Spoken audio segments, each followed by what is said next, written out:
नमस्कार दोस्तों, कैसे आप लोग। आशा करता हूं कि आप लोग बहुत अच्छे होंगे।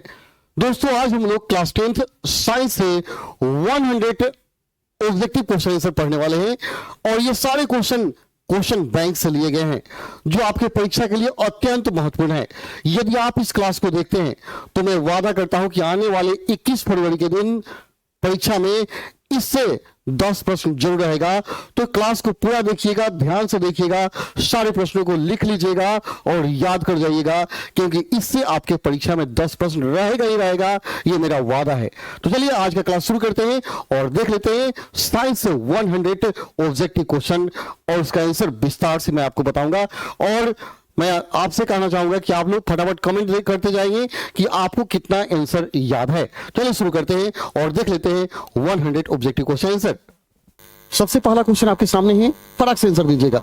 1 मीटर फोकस दूरी वाले उत्तल लेंस की क्षमता कितनी होगी? ऑप्शन है -1 डायोप्टर, 1 डायोप्टर, 2 डायोप्टर या 1.5 डायोप्टर। फटाक से आंसर बताइए कि 1 मीटर फोकस दूरी वाले उत्तल लेंस की क्षमता कितनी होगी। आपका फोकस दूरी कितना दिया? ए बराबर 1 मीटर दिया गया है। तो क्षमता पूछ रहा है P इक्वल टू, बताइए फटाक से। ओके, एक का डी बता रहे हैं, एक का डी 1.5। ओके, संतनी सिस्टम आप बता रहे हैं 1.5 और 1 डायोप्टर बता रहे हैं। सी बता रहे हैं कुछ लोग 1.5 बता रहे हैं। 1 डायोप्टर बता रहे हैं, हमसे तो 1 का डी बता रहे हैं। ओके सर, ठीक है। क्योंकि पी इक्वल टू क्या होता है? 1/f होता है ना जी। तो 1/f का 1 रखेंगे तो क्या 1 आएगा? 1 डायोप्टर होगा। 1 कैपिटल डी लिखिएगा, ठीक है। डायोप्टर कैपिटल डी होता है, स्मॉल डी नहीं होता है। आपका आंसर होगा बी, 1 डायोप्टर। 1 डायोप्टर, एक का बी आंसर होगा। रोशन कुमार सही बता रहे हैं। इसके बाद संघर्ष बैच डी आप बता रहे हैं। क्या होता? डी कैसे होगा? डी नहीं होगा सर, ये भी नहीं होगा, ये भी नहीं होगा और ये होगा। आपका आंसर होगा एक का बी, ठीक है। क्योंकि P इक्वल टू क्षमता, P इक्वल टू क्या होता है? 1/f होता है। तो 1/1 करेंगे तो 1 आएगा जी। 1 डायोप्टर सही होगा, ठीक है। चलिए नेक्स्ट, अगला क्वेश्चन। मानव नेत्र के लिए दृष्टि का अस्थायित्व होता है। मानव नेत्र के लिए दृष्टि का अस्थायित्व क्या होता है? 1/10 सेकेंड, 1/16 सेकेंड, 1/6 या 1/18 सेकेंड। यानी पूछना चाहता है कि जब आप किसी वस्तु को देखते हैं तो वो आपके आंखों पर कितना देर तक स्थिर रहता है, आंख पर, ठीक है, ये बताना है। यानी अस्थायित्व कितना होता है मानव नेत्र के लिए, ये बताना है। चलिए 2 का आंसर फटाक से बताइए। ओके, रोशन कुमार हैं, ललसा कुमारी है। गुड इवनिंग ललसा। इसके बाद मैं आपको 12th का पढ़ाऊंगा। ओके, जिस दिन 10th का पढ़ाता उस दिन ललसा आती है, 12th के दिन बेचारी सो जाती है, कोई बात नहीं। चलिए ओके, 2 का 1/10 सेकेंड। ओके, बहुत बढ़िया, सुपर। 2 का ए होगा जो संतनी रोशन कुमार बताए हैं और सनातनी सिस्टम ये बताए हैं। चलिए बहुत बढ़िया, सुपर। रोशन कुमार का भी, रोशन को बी बता रहे नहीं, रोशन जी गलत है। 1/10 सेकेंड होता है, 1/10 सेकेंड होता है, याद रखिए। 1/10 होता है, ठीक है। चलिए संघर्ष भी बता रहे हैं, लेकिन सर ये होगा आंसर देवता। मानव नेत्र का जो अस्थायित्व है 1/10 सेकेंड होता है, यस ना, ये होगा आंसर।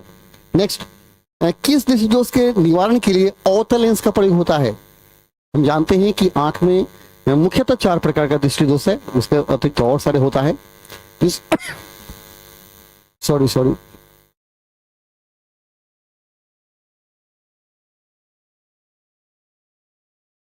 थोड़ा खांसी हो गया है, सॉरी, इससे परेशानी है।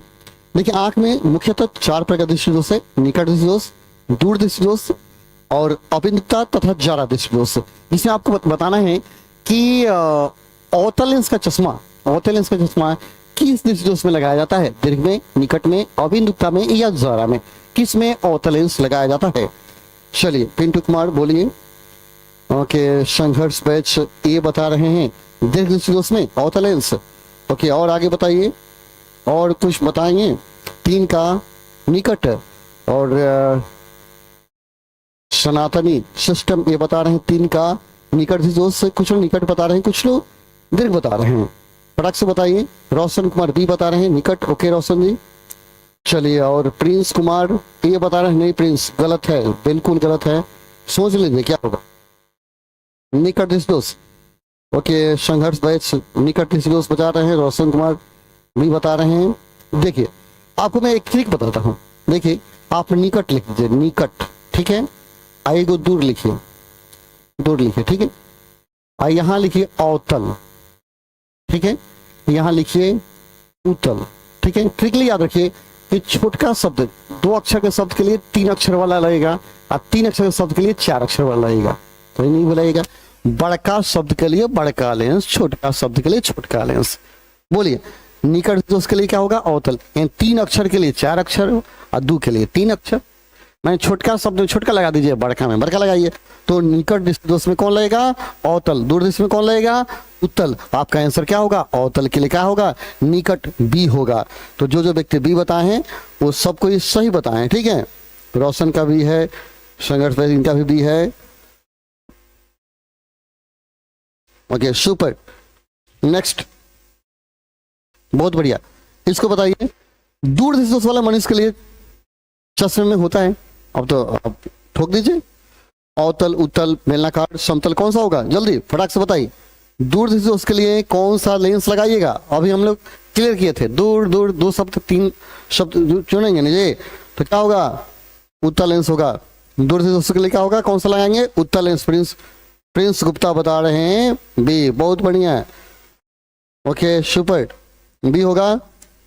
चलिए अगले क्वेश्चन आपके लिए। लघुपथन के समय परिपथ में विद्युत धारा का मान, लघुपथन के समय परिपथ में विद्युत धारा का मान बहुत कम हो जाता है, परिवर्तित नहीं होता, बहुत अधिक बढ़ जाता है, निरंतर परिवर्तित होता है, क्या होगा, फटाक से आंसर। लघुपथन के समय परिपथ में विद्युत धारा का मान क्या होगा, बहुत कम हो जाता है, परिवर्तित नहीं होता, बहुत अधिक बढ़ जाता है, निरंतर परिवर्तित होता है। जल्दी बताइए फटाक से, कौन बता रहे हैं, 5 का आंसर करके बताइए, 5 का। कुछ ऐसे भी कमेंट कर रहे हैं, 5 का ए, 5 का बी, 5 का ऐसे करके कमेंट कीजिए, ठीक है। चलिए 5 का ए, प्रिंस कुमार ए बता रहे हैं, प्रिंस गुप्ता बी बता रहे हैं, ओके। ए और बी में कंफ्यूजन हो रहा है ना, बहुत कम हो जाता है, कुछ लोग परिवर्तित नहीं होता है बोल रहे हैं। प्रिंस ए बता दिए, हो जाता है 0 हो जाता है, कुछ लोग बोल रहे हैं 0 हो जाता है। चलिए और कमेंट कुछ आ जाए। एक्सचेंज राज 5 का ए बता रहे हैं, बहुत कम हो जाता है। प्रिंस गुप्ता ए बता रहे हैं, अधिकतर लोग 5 का ए बता रहे हैं, अधिकांश लोगों का आंसर है 5 का ए। अब सबसे पहले आपको समझना होगा 5 के ए वाले रोशन कुमार सी, अंकित सी बता रहे हैं, और 5 के वाले। चलिए एक चीज मैं बता दूं, लघुपथन होता क्या है, लघुपथन होता क्या है। लघुपथन का मतलब होता है ना अतिभारण, अतिभारण लघुपथन क्या होता है ना, कभी कभी देखिएगा अचानक जो तार जोड़े जाते हैं घर में, वायरिंग किए जाते हैं, तो गर्म अगर बहुत दिन का वायरिंग हो गया तो तार क्या होता है, सड़ जाता है। तो कभी कभी गर्म और ठंडा तार आपस में सड़ जाता है, जैसे ही सड़ता है तो देखिए क्या होगा, आग लग जाता है। आग लगने का मतलब क्या है, सटा तो धारा का मान एकाएक बहुत ज्यादा हो जाता है और प्रतिरोध शून्य हो जाता है, प्रतिरोध शून्य हो जाता है, धारा बहुत ज्यादा बढ़ जाता है, और धारा बढ़ने के कारण ही आग लग जाता है। तो ये क्या पूछ रहा था, धारा का मान क्या होता है, तो बहुत ज्यादा हो जाता है, नहीं होता, तो क्या होगा आंसर, सी होगा। अगर कहता प्रतिरोध क्या हो जाता है, तो शून्य हो जाता है, धारा क्या होता है, अधिक हो जाता है, आंसर क्या होगा, सी। तो जो जो सी बताए उनका सही, ए वाले लुट गए। देखिए रोशन कुमार सी, प्रिंस गुप्ता लुट गए, गड़बड़ है, रोशन का सही है, ओके। शॉर्ट सर्किट को ही, हाँ जी, शॉर्ट सर्किट को ही कहा जाता है, संतनीय सिस्टम जो है सही बता रहे हैं, शॉर्ट सर्किट को ही हम क्या कहते हैं, लघुपथन बोलते हैं, शॉर्ट करके शॉर्ट सर्किट, ठीक है, ओके। अगले क्वेश्चन की तरफ बढ़ते हैं हम लोग। देखिए गोबर गैस एक प्रकार की है, गोबर गैस एक प्रकार की क्या है, प्राकृतिक गैस है, बायोगैस है, लकड़ी है या चूल्हा है। गोबर गैस क्या है, प्राकृतिक गैस, बायोगैस, लकड़ी या चूल्हा। जल्दी 6 का कमेंट, ओके 6 का कमेंट करेंगे। पीयूष गुप्ता भी आ गए, ओके पीयूष जी 6 का आंसर बताइए फटाक से। Roshan thank you, okay Roshan ji answer बताइए, इसका बताइए 6 का आंसर जल्दी, बहुत क्वेश्चन है जल्दी कीजिए। ओके पीयूष बी बता रहे हैं, 6 का बी, ओके बहुत बढ़िया। सुपर पीयूष जी, बहुत अच्छा। 6 का भी होगा, अंकित भी बताया 6 का भी। गोबर गैस बायोगैस ही है, ठीक है। ओके, अंकित भी बता रहे हैं। संतनी सिस्टम आप भी बता रहे हैं बी, बहुत बढ़िया। पिंटू कुमार बी। ओके, सोनू कुमार भी आ गए, बहुत सुपर बी। चलिए यहाँ आइए 7।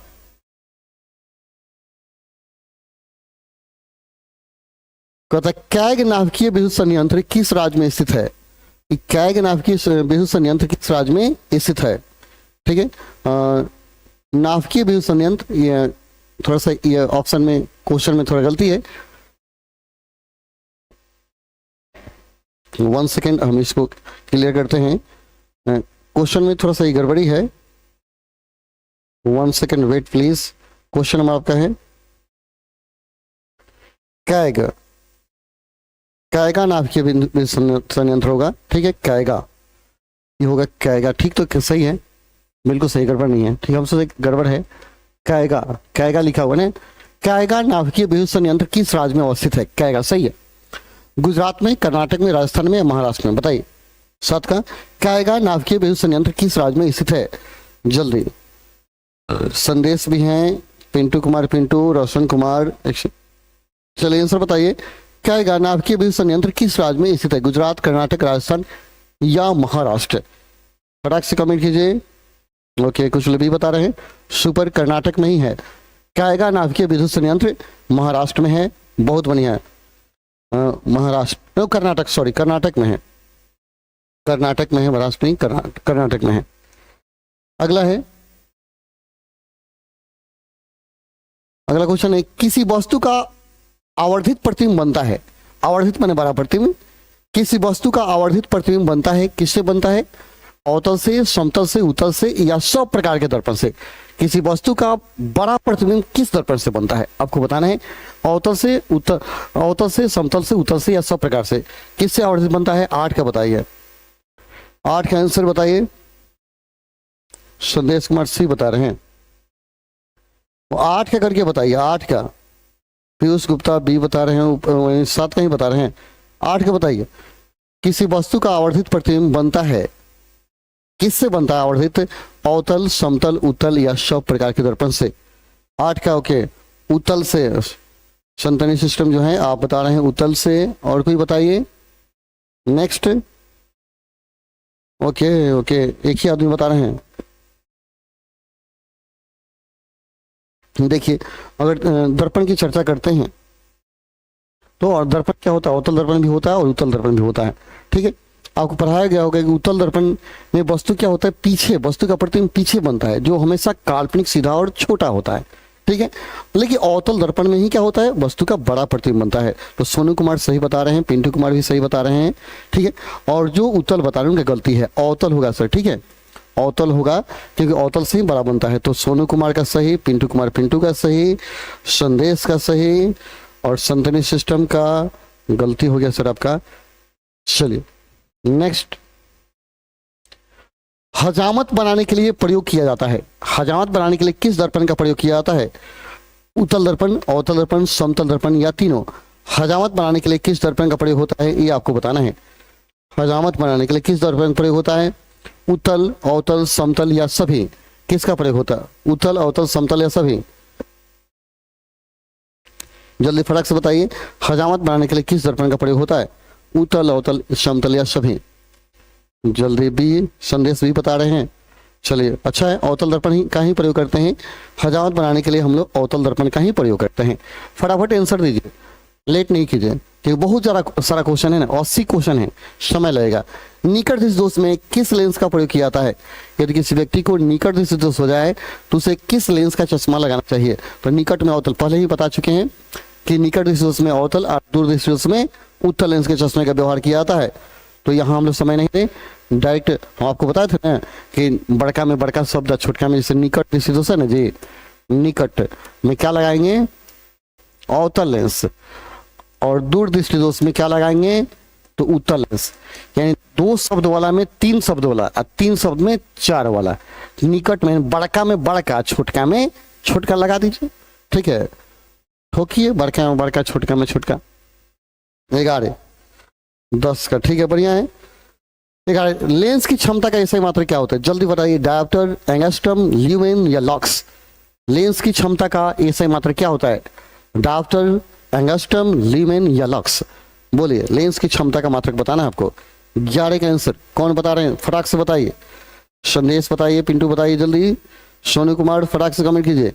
लेंस की क्षमता का मात्रक क्या होता है, इतना समय मत लगाइए, सुपर फास्ट बनिए आप लोग। लेंस की क्षमता का मात्रक, जल्दी जल्दी, नहीं आप कमेंट किए, आगे बढ़ जाएंगे हम। लेंस की क्षमता का मात्रक, चलिए डायोप्टर होता है, डायोप्टर होता है। लेंस की क्षमता का मात्रक डायोप्टर। ओके, ए संदेश सिस्टम ये बता दिए। पिंटू कुमार, पिंटू भी ये बता रहे हैं, बहुत बढ़िया है, सुपर सुपर। चलिए नेक्स्ट, प्रकाश की किरणें, प्रकाश के किरणों के समूह को कहते हैं, प्रकाश के किरणों के समूह को क्या कहते हैं। जब बहुत सारे प्रकाश किरणें सामूहिक रूप से जाती है तो सॉरी,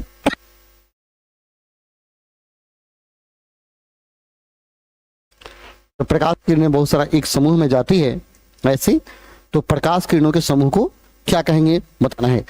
प्रकाश स्रोत, किरण पुंज, प्रदीप्त या प्रकीर्णन। प्रकाश किरणों के समूह को क्या कहते हैं आपको बताना है।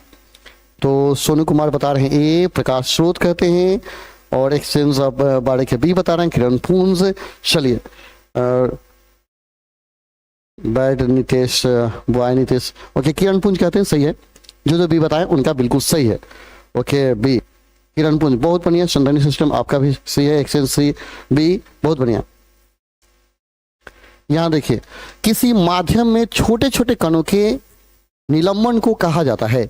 किसी माध्यम में छोटे छोटे कणों के निलंबन को क्या, केमिस्ट्री से क्वेश्चन है, किसी माध्यम में छोटे छोटे कणों के निलंबन को कहा जाता है क्या, कोलाइड, पुंज, प्रकाश, इनमें से कोई नहीं। किसी माध्यम में छोटे छोटे कणों के निलंबन को कहा जाता है, क्या कहा जाता है, कोलाइड, पुंज, प्रकाश या इनमें से कोई नहीं। तो तेरे का बताइए फटाक से, तेरे का बताइए। बी बता रहे हैं नितेश जी, नितेश बी बता रहे हैं, और कोई बताइए। ओके नीरज भी आ गए, good evening, good evening Neeraj. Sonu Kumar भी बता रहे हैं पुंज कहते हैं, सोनू बोल रहे हैं, नीरज भी बता रहे हैं। किसी माध्यम में छोटे कणों के, जब माध्यम में छोटे कण निलंबित रहते हैं तो उससे क्या कहेंगे, कोलाइड कहेंगे, पुंज कहेंगे, प्रकाश कहेंगे, क्या कहेंगे। तेरे का ये कुछ लोग बोल रहे हैं कोलाइड। ओके तेरे का ये संधानी सिस्टम, नितेश भी बता रहे हैं। तेरे का जल्दी बताइए, जल्दी, लेट मत कीजिए। तेरे का ओके एक चीज बताइए आप लोग, थोड़ा सा ध्यान से सोच समझ के बताइए। कहता है माध्यम वो पानी हो सकता है, हवा हो सकता है, धुआं हो सकता है, और उस धुआं में छोटे छोटे कण निलंबित होकर दिखाई दे रहे हैं, तो उसे क्या कहेंगे। उसे आप पुंज कैसे कह दीजिएगा, प्रकाश कैसे कह दीजिएगा, कोई नहीं कैसे कह दीजिएगा, उसे कोलाइड ही कहेंगे ना, उसे कोलाइड कहेंगे। आपका ऑप्शन ये होगा, ठीक है। बाकी सारा का सारा गलत है। ओके गेमिंग बॉय ये बता रहे हैं, ठीक, नीरज भी ये बता रहे हैं। Okay hello Neeraj. ओके संदेश भी ये बता रहे हैं सही है, नितेश का भी ये सही है, संदेश सिस्टम आपका भी ये सही है, बहुत बढ़िया, सुपर। आप लोग सुपर जवाब देते हैं। 14 में आइए, मानव शरीर की प्रतिरोध कितना होता है। ये क्वेश्चन भी यही है, इसको रट्टा मार जाइए, रट्टा मारिए तो।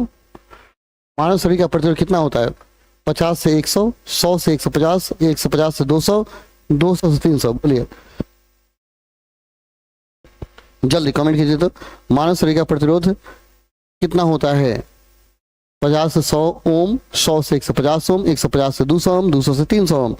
जल्दी जल्दी 14 का आंसर बताइए फटाक से। ओके ए कुछ लोग ये बता रहे हैं मानव शरीर का प्रतिरोध कितना होता है, जल्दी। प्रिया कुमारी बेचारी सो का भी जगी है, सो जाती है। चलिए ठीक है, गुरुजी कह रही है, ठीक है प्रिया बताओ आंसर। बाबू हमारे, मानव शरीर की प्रतिरोध कितना होता है, 100 से 50, 50 100, 100 से 150, 150 से 200 या 200 से 300। जल्दी जल्दी बताइए मानव शरीर का प्रतिरोध कितना होता है, जल्दी कमेंट कीजिए।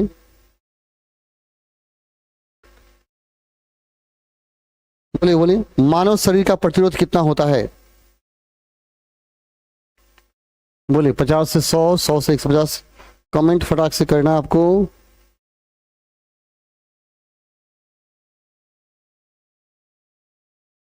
ओके, अभी तक कोई नहीं बताया आंसर। चलिए, आपने नहीं बताया, बताते हैं बी। कुछ लोग बी बता रहे हैं 100 से 150। ओके, चलिए, संदेश भी बता रहे हैं। ओके, बहुत बढ़िया।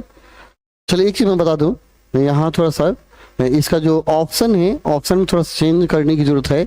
यहाँ एक एक जीरो सब पे बैठा लीजिए, ठीक है, अच्छा रहेगा। एक एक जीरो बैठा लीजिए, ठीक है, और इसके बाद अब आंसर आप बताइए। एक जीरो, क्योंकि अब सही हो गया। 500 से 1000, 1000 से 1500, 1500 से 2000, 2000 से 3000। अब आपका ऑप्शन सही हो गया। अब आप आंसर बताइए। अब जो कमेंट करेंगे वो सही होगा। 500 से 1000, 1000 से 1500, 1500 से 2000, 2000 से 3000। अब बताइए मानव शरीर का प्रतिरोध कितना होता है। 14 का भी बता रहे हैं, 1000 से 1500। बोलिए, थोड़ा सा कंफ्यूजन क्रिएट करेगा।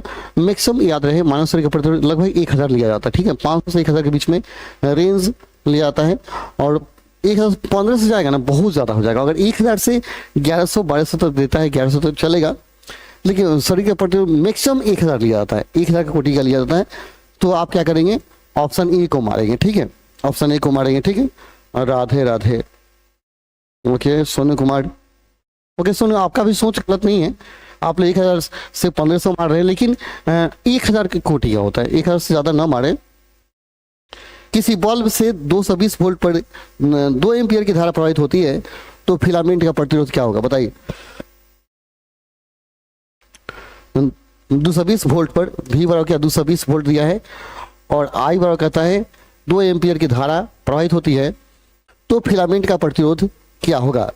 55 ओम, 110 ओम, या ओम का फिगर होगा, या 220 ओम, या 440 ओम। बोलिए, 15 का आंसर बताइए जल्दी। 15 का आंसर आपको बताना है।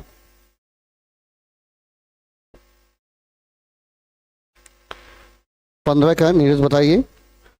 किसी बल्ब से 220 वोल्ट पर 2 एम्पियर की धारा प्रवाहित होती है, तो फिलामेंट का प्रतिरोध कितना होगा। चलिए, आप अभी बनाइए। फार्मूला होता है V बराबर IR, आप पढ़े होंगे। तो इसलिए प्रतिरोध R इक्वल टू क्या होगा, V बाई I। तो V का मान क्या दिया है, 220, I का मान 2, कटाएंगे कितने मरते कटेगा, 110, यानी आपका सोल्यूशन होगा 110 ओम। तो कितने लोग आंसर बताए हैं, 14 का बाद सब कुछ सो गए, जगिए देवता। 15 का भी होगा, 110 ओम होगा, ठीक है। ओके, बहुत बढ़िया है। ओके, संतरी सिस्टम आपने बताया है 110 ओम, बहुत बढ़िया है। पिंटू 110 बता रहे हैं, बहुत बढ़िया है। नीरज का भी 110, बहुत बढ़िया है। नीरज, पिंटू, इसके बाद गेमिंग बॉय जो हैं, आप भी बताएं, बहुत बढ़िया। फिल्टर बदमाश गेमिंग, क्या क्या लिखते हैं सर। चलिए, 8 ओम प्रतिरोध वाले n प्रतिरोधों को समानांतर क्रम में जोड़ने पर तुल्य प्रतिरोध होगा। प्रतिरोध को क्या कहते हैं, समानांतर क्रम में जोड़ रहा है, समानांतर श्रेणी, समानांतर। 8 ओम प्रतिरोध वाले n प्रतिरोधों को समानांतर क्रम में जोड़ने पर तुल्य प्रतिरोध कौन होगा, R बटा N, N बटा R, N R, इनमें से कोई नहीं। फटाक से बताइए। चलिए, 16 का आंसर बताइए। 16 का कहता 8 ओम प्रतिरोध वाले n प्रतिरोधों को समानांतर क्रम में जोड़ने पर तुल्य प्रतिरोध क्या होगा, ठीक है। समानांतर क्रम में जोड़ेगा तो क्या होगा, उल्टा हो जाता है, 1 बटा R होगा, ठीक है। 1 बटा R प्लस 1 बटा R, ऐसे बढ़ते जाए कहाँ तक, n तक। तो क्या होगा, n बटा हो जाएगा R। सबको जोड़ेंगे ना, 1 2 3 4 n, तो n बटा R कौन है, n बटा ओ। तुल्य प्रतिरोध पूछ रहे हैं, तो देखिए तुल्य प्रतिरोध क्या होगा। थोड़ा सा इसमें और कंफ्यूजन होगा। अरे कौन कौन आंसर पता है, 16 का। ओ, संदर्भ सिस्टम इनर बता रहे हैं क्या है सर। थोड़ा सोचिए, दिमाग लगाइए, थोड़ा सा दिमाग लगाइए। 16 का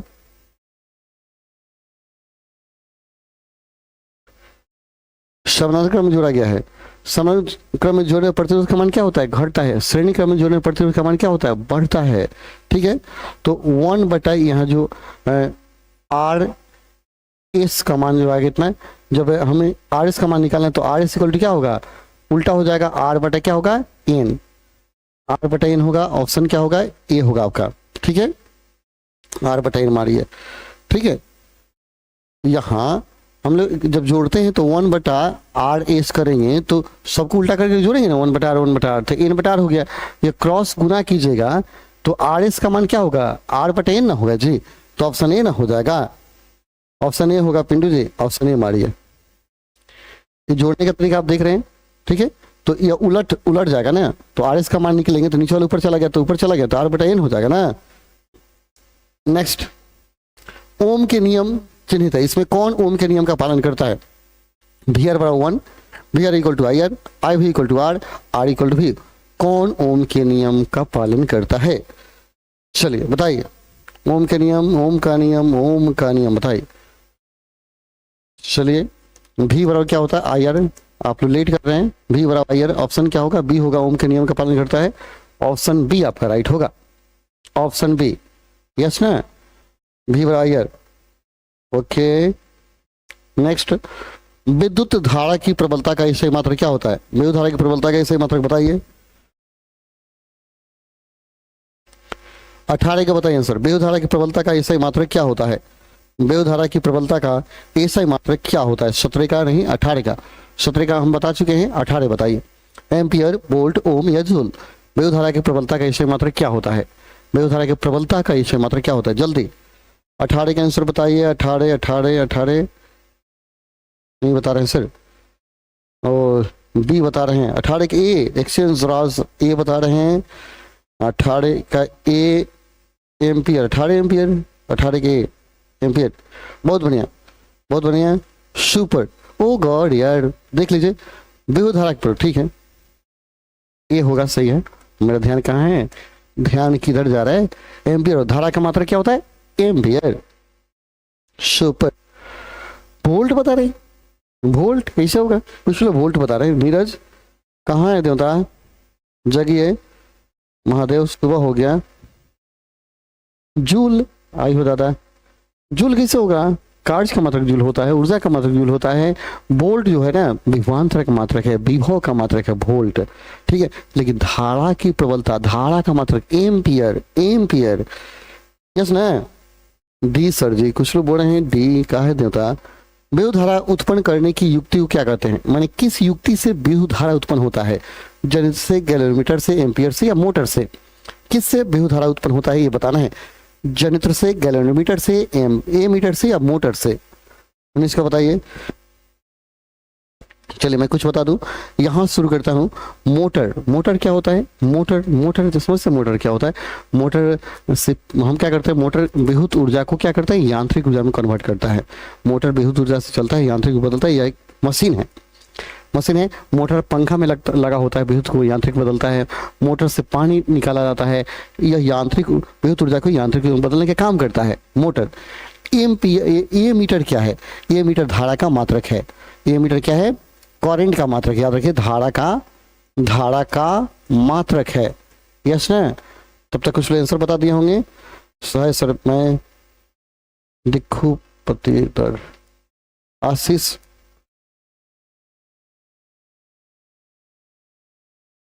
गुणोत्तर से भी ये होगा। क्लियर बताइए सर, 19 का क्या होगा? ऐसे करके आंसर बताइएगा। संतनी सिस्टम ये बता रहे हैं। ओके, देखिए गैलोमीटर क्या धारा के उपस्थिति को जांचता है कि धारा प्रेजेंट है कि नहीं इसे। और जनित्र माने जनरेटर जो बरातवा में लगा हुआ ना, जनरेटर से क्या होता है? धारा उत्पन्न किया जाता है। तो आपका आंसर कौन होगा? ए, जनरेटर, ठीक ना, ये होगा। नितेश आप भी बता रहे हैं सर, जनरेटर से धारा उत्पन्न होता है। अगला, निर्गत किरण एवं अभिलंब के बीच के कोण को क्या कहते हैं? निर्गत किरण, निकलने वाले किरण, और अभिलंब के बीच के कोण को क्या कहेंगे? आपतन कोण, परावर्तन कोण, निर्गत कोण या इनमें से कोई नहीं। निर्गत किरण और अभिलंब के बीच के कोण को क्या कहते हैं? आपतन कोण, परावर्तन कोण, निर्गत कोण या इनमें से कोई नहीं। बोलिए फटाक से बताइए तो। हेलो, ओके, मुस्कान बोलिए, मुस्कान। एक्सचेंज राज बोल रहे 19 का ए। चलिए 19 का तो हो गया, 20 बताइए सर, 20 का क्या होगा आंसर? निर्गत किरण और अभिलंब के बीच के कोण को क्या कहेंगे? देखिए यह अभिलंब हो गया, ठीक है। यहां से आने किरण, यह आपतित किरण, इसको निर्गत किरण बोले, ठीक है। तो यहाँ जो कोण बन रहा है इसको क्या बोलेंगे? इसको क्या बोलेंगे? ठीक है, तो इसको बोलते हैं अभिलंब। इसका नाम क्या है? अभिलंब, ठीक है। या आपतित किरण या निर्गत किरण या अपवर्तित किरण। बढ़ने वाले कोण को क्या बोलेंगे? आपतन कोण तो होगा नहीं, निर्गत कोण होगा नहीं, परावर्तन कोण, यह परावर्तन कोण होगा या अपवर्तन कोण होगा। निर्गत कोण नहीं होता है, निर्गत कोण नहीं होता है, इसलिए भुला कर भी निर्गत कोण बन गया है। देखिए निर्गत कह रहा है तो निर्गत माने आना थोड़े निकालने वाला,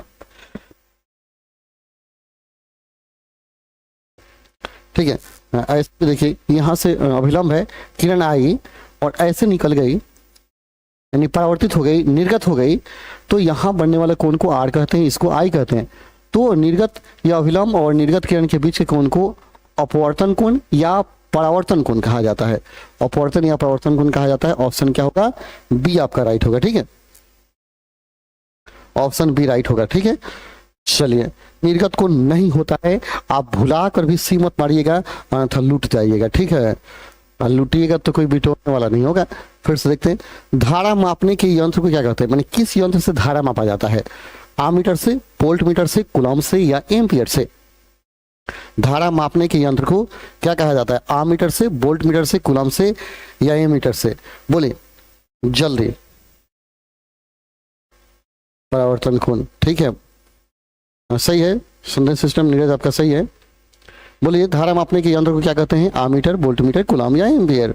जल्दी फटाक से बताइए। तो जिससे धारा हम लोग करंट मापते हैं, यहाँ थोड़ा देख लीजिए। एमीटर, हम इधर से एमीटर, एम्पियर, देखिए यहाँ जो आपका दिया हुआ है एमीटर।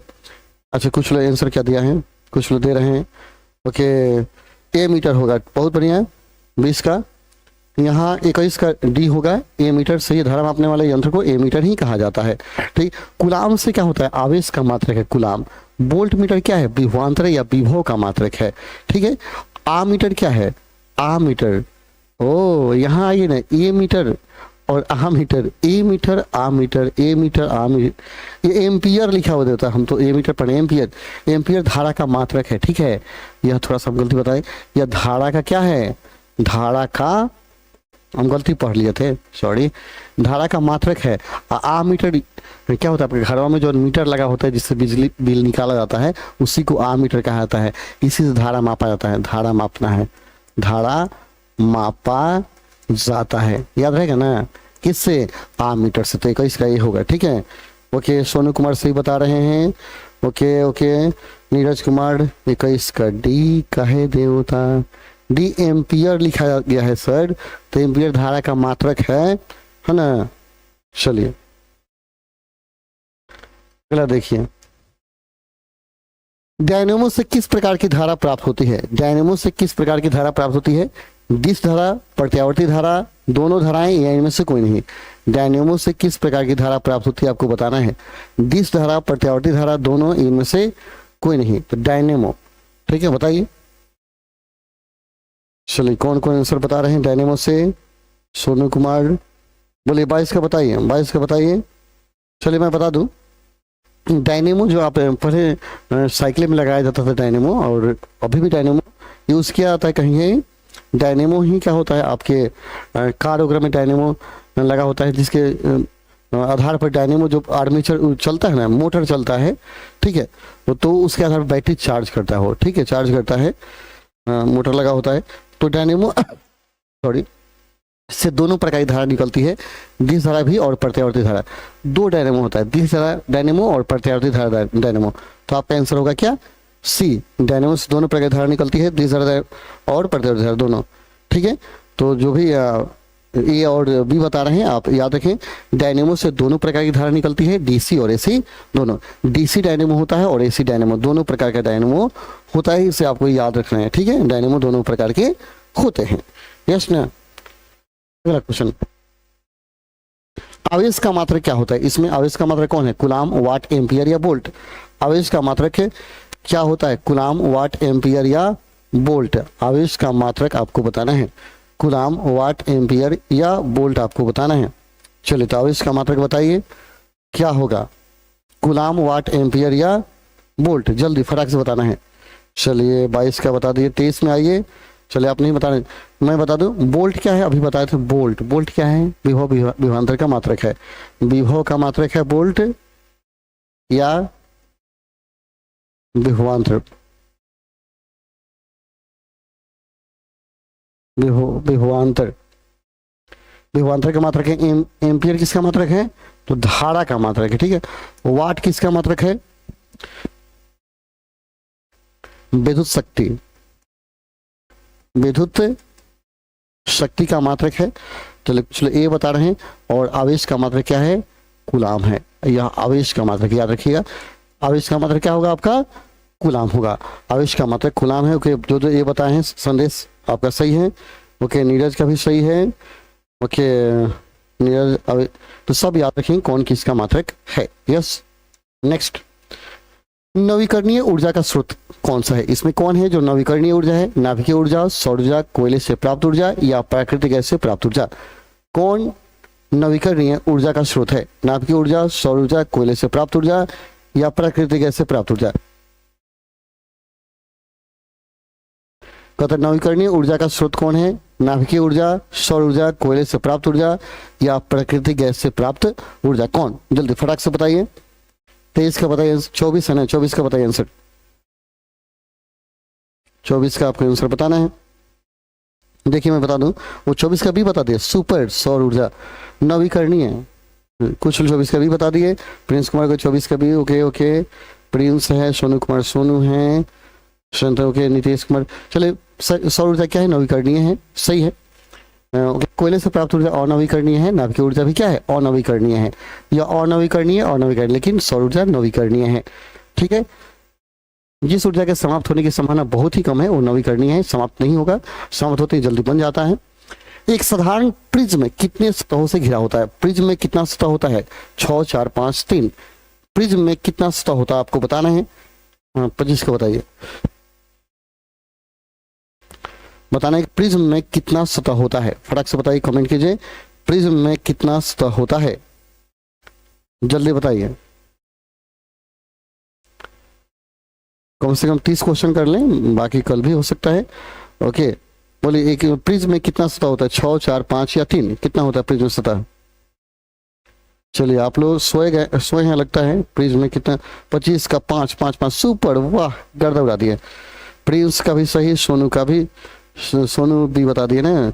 प्रिंस सही, सोनू सही। और देखते हैं और लोग, और ओके, इरशाद का भी सही है। इरशाद, हेलो हेलो इरशाद, ललसा भी आ गई। ओके, चलिए, 5, प्रिज्म में 5 सतह होता है। प्रिज्म में सतह होता है कितना? 5 होता है। यस, याद रहेगा ना। 26, विद्युत बल्ब के फिलामेंट में किस तत्व का उपयोग होता है? ये तो बच्चा जानता है, टंगस्टन, तांबा, नाइक्रोम या जस्ता। विद्युत बल्ब के फिलामेंट में किस तत्व का प्रयोग होता है? टंगस्टन, तांबा, नाइक्रोम या जस्ता। किसका उपयोग होता है? फटाक से बताइए, फटाक से बताइए। ओके, कुछ 6 बताए लेकिन गलत था, ठीक है।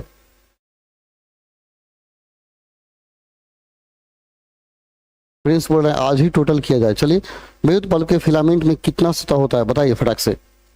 टंगस्टन, ओ क्या दिमाग कहाँ चला गया। विद्युत बल्ब के फिलामेंट में किस तत्व का उपयोग होता है? टंगस्टन, तांबा, नाइक्रोम या जस्ता। तो चलिए, कुछ लोग बता रहे 26 का सुपर संतनी सिस्टम भी बता रहे हैं, बहुत बढ़िया है 26 का। ओके, नाइक्रोम बहुत बढ़िया है। PKG nichrome, Sonu Kumar, okay, चलिए, नाइक्रोम बहुत बढ़िया है। नाइक्रोम आए देवता क्या दिया? विद्युत बल्ब का फिलामेंट टंगस्टन का बना होता है। हम नाइक्रोम होता नहीं कहा हो, ध्यान किधर है? चलिए चलिए, टंगस्टन का बना होता है। चलिए, कभी कभी जुबान लटपटा जाती है ना लटपटा गई। चलिए, तो विद्युत बल्ब का फिलामेंट क्या होता है? टंगस्टन का बना होता है। नाइक्रोम कहाँ होता है? देखिए, नाइक्रोम का जो तार होना आयरन में लगा होता है, हीटर में लगा होता है। जैसे ठंडा में आप हीटर लगा के फिट हो जाते हो ना, तो नाइक्रोम हीटर में होता है, ठीक है। और तांबा का तार जो होता है, तांबा का तार से पैसा वैसा बनता है, थोड़ा सा तांबा का पाइप बनता है। जस्ता जो होता है ना, जस्ता से बैटरी का कवर बनाया जाता है, एक रेगुलर। लेकिन टंगस्टन से ही बल्ब का फिलामेंट बनाया जाता है। यस ना, तो आप ए ठोक दीजिए, ए, ठीक है। चलिए, इरशाद जी सही है आपका, ललसा भी सही है, ओके, नीतीश का भी सही है, संतनी का भी सही है, सोनू कुमार सोनू सिंह का सही है, मौज है, ओके, बहुत बढ़िया इरशाद जी। चलिए, अभिनेत्र लेंस फोकस दूरी में परिवर्तन किया जाता है। अभिनेत्र लेंस फोकस दूरी में परिवर्तन किया जाता है पुतली द्वारा, यानी अभिनेत्र लेंस के फोकस दूरी में, अभिनेत्र लेंस के फोकस दूरी में, लेंस के यहाँ होगा के फोकस दूरी में परिवर्तन किया जाता है। किससे? पुतली द्वारा, दृष्टि पटल द्वारा, पक्षमाभि मांसपेशियों द्वारा या परितारिका द्वारा। किसके द्वारा होता है? अभिनेत्र लेंस के फोकस दूरी में परिवर्तन किया जाता है। किससे? पुतली द्वारा, दृष्टि पटल द्वारा, पक्षमाभि मांसपेशियों द्वारा या परितारिका द्वारा। जल्दी फटाक से कमेंट कीजिए, बताइए तो।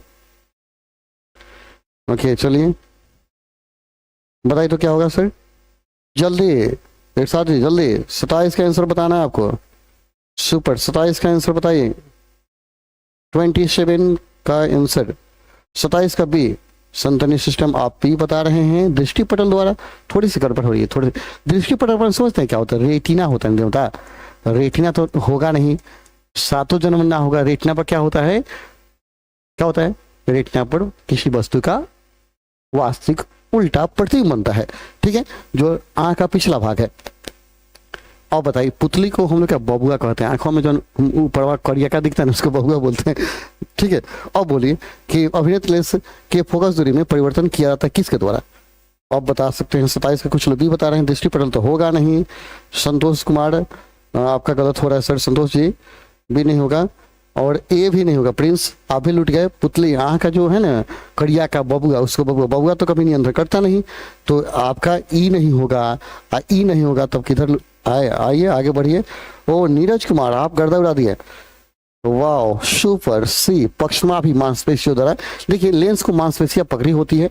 आपकी आंख में जो लेंस लगा होता है ना, दो ऊपर और नीचे से मांसपेशियां पकड़ी होती है, वही सिकुड़ती और फैलती है, जिससे लेंस का फोकस दूरी क्या होता है? कंट्रोल होता है। तो पक्षमाभि मांसपेशियां होगा। ठीक है, आपका ऑप्शन सी होगा। Yes, okay next. अवक्षेप अभिक्रिया से किस प्रकार का लवण प्राप्त होता है? अवक्षेपण अभिक्रिया से किस प्रकार का लवण प्राप्त होता है? विलेय, अविलेय, दोनों, कोई नहीं।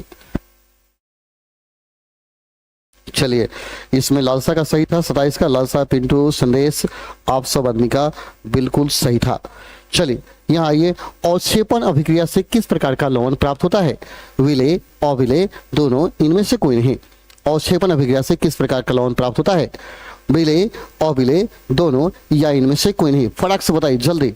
अवक्षेपण अभिक्रिया से किस प्रकार का लवण प्राप्त होता है? जल्दी 28 का सुपर फास्ट आंसर दीजिए। नहीं बताइएगा। ओके, 28 का बी, प्रिंस बी बता दिए। ओके, पीके जी ए बता दिए। पीके जी ए आपका गलत है। नीतीश जी आपका भी गलत है। 28 का बताइए। 28 का कुछ लोग का सही है, कुछ लोग गलत है। चलिए, अविलेय लवण प्राप्त होता है। अवक्षेपण का मतलब क्या है? जैसे दूध में कभी दूध जब फट जाता है ना, तो बाहर फेंक देता है। बाहर फेंक दिया मतलब उसे घुला नहीं। जब ना घुलेगा तो क्या होगा? अविलेय ना होगा। तो अविलेय मतलब घुला नहीं, अवक्षेप मिल गया। अवक्षेप मिल गया तो क्या होगा? घबरा जाएगा ना, तो वही अविलेय। यस ना, जब घुलिए जाए तो गर्दा उड़ जाए। देखो, बेकिंग सोडा का रासायनिक सूत्र, बेकिंग सोडा का रासायनिक नाम बताना है। हम सूत्र बोल दिया। ओहो, बेकिंग सोडा का रासायनिक नाम क्या है? Sodium carbonate, sodium hydrogen carbonate, calcium carbonate या कैल्शियम हाइड्रोजन कार्बोनेट। क्या होगा बेकिंग सोडा का? बोलिए, रासायनिक नाम बताना आपको। जल्दी पिंटू जी बताइए, सोनू कुमार बताएंगे, ललसा भी बताएगी, नीरज बताएं, जल्दी फटाक से बताइए। बेकिंग सोडा का रासायनिक नाम क्या होगा? Sodium carbonate, sodium hydrogen carbonate, calcium carbonate, calcium hydrogen carbonate. क्या होगा फटाक से? 29 का नीरज अभी 28 में है। 29 में आइए देवता। 29 का बेकिंग सोडा का रासायनिक नाम क्या होगा? नहीं बताइएगा, बोल रहे हैं। चलिए हम ही बोल रहे हैं। सोडियम हाइड्रोजन कार्बोनेट होता है सोडियम हाइड्रोजन कार्बोनेट, NaHCO3। तो sodium hydrogen carbonate, sodium hydrogen carbonate, NaHCO3।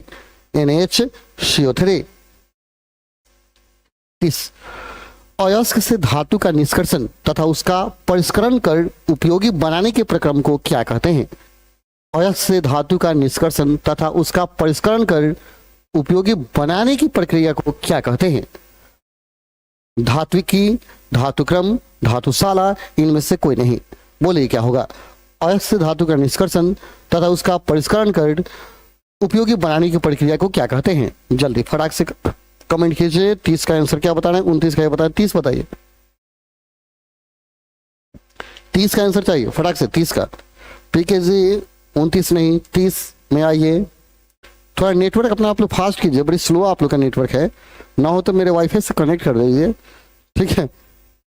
Okay 30 का ये बहुत में धात्विकी बोल रहे हैं कुछ लोग, प्रिंस ए बोल रहे हैं, पीकेजी ए, नीरज पीकेजी बी बोल रही है, बोल रही है कि बोल रहे हैं ओके। चलिए थोड़ा सा इसमें नहीं लिखा है, ओके घबरा गया। नीरज ए, नीरज बी बता रहे हैं, नीरज बी बता रहे हैं। अयस्क धातु का निष्कर्षण तथा उसका उपयोग, उसका परिष्करण कर उपयोगी बनाने की प्रक्रिया को क्या कहते हैं? ये आपको बताना था। चलिए मैं बता दूं कि धात्विकी नहीं होगा देवता, धात्विकी नहीं कहेंगे, धात्विकी इस प्रक्रिया को नहीं कहा जाता है। अयस्क धातु के निष्कर्षण करने की जो प्रक्रिया है और उपयोगी बनाने की जो प्रक्रिया है उसे धातु कर्म कहते हैं। उसे क्या कहेंगे? धातुशाला कुछ होता है नहीं, तो धातु कर्म होगा। क्या होगा? धातु मेटलर्जी, धातु कर्म होगा। ऑप्शन बी सही है, पीकेजी का सही है, नीरज का गलत है और प्रिंस बेचारा का भी गलत हो गया। चलिए लूट गया प्रिंस, चलिए फिर से लूटेंगे तो हम आए ना।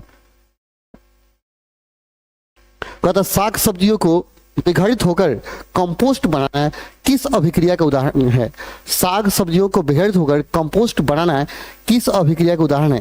ये साग सब्जी हम क्या करते हैं? फेंक देते हैं तो सड़ जाता है, सड़ता है तो कंपोस्ट बने खाद बनता है, तो खाद सड़कर के खाद बनाने की प्रक्रिया को क्या कहते हैं? ऑप्शन है उष्माशोषी, उष्माक्षेपी, उभयगामी, प्रतिस्थापन। यानी जब साग सड़ता है, सड़कर खाद बनता है, तो कौन सी प्रक्रिया उसमें होती है? उष्माक्षेपी, उष्माशोषी, उभयगामी या प्रतिस्थापन। आपको 31 का बताना है। सोनू कुमार 31 बताइए। ओके प्रिंस 31 का भी बता रहे हैं, 31 का भी, प्रिंस 31 का भी बता दिए। उष्माक्षेपी, ओके प्रिंस 31 का बी बी बी बी, चलिए प्रिंस बीबी, ओके कोई बात नहीं, बीबी मिलेगी। देखो यहाँ सही है, प्रिंस सही है, तो 31 का बी सही है। प्रिंस आपका बी सही है, बी बी बी, ओ डबल बीबी, ट्रिपल बेबी, क्या बात है प्रिंस, गर्दा उड़ा दिया। चलिए 31 का भी सही है। अगला, निम्न में से कौन सा उत्पाद लेड नाइट्रेट को गर्म करने पर प्राप्त होता है? इनमें से कौन सा उत्पाद है जो लेड नाइट्रेट को गर्म करने में प्राप्त होगा?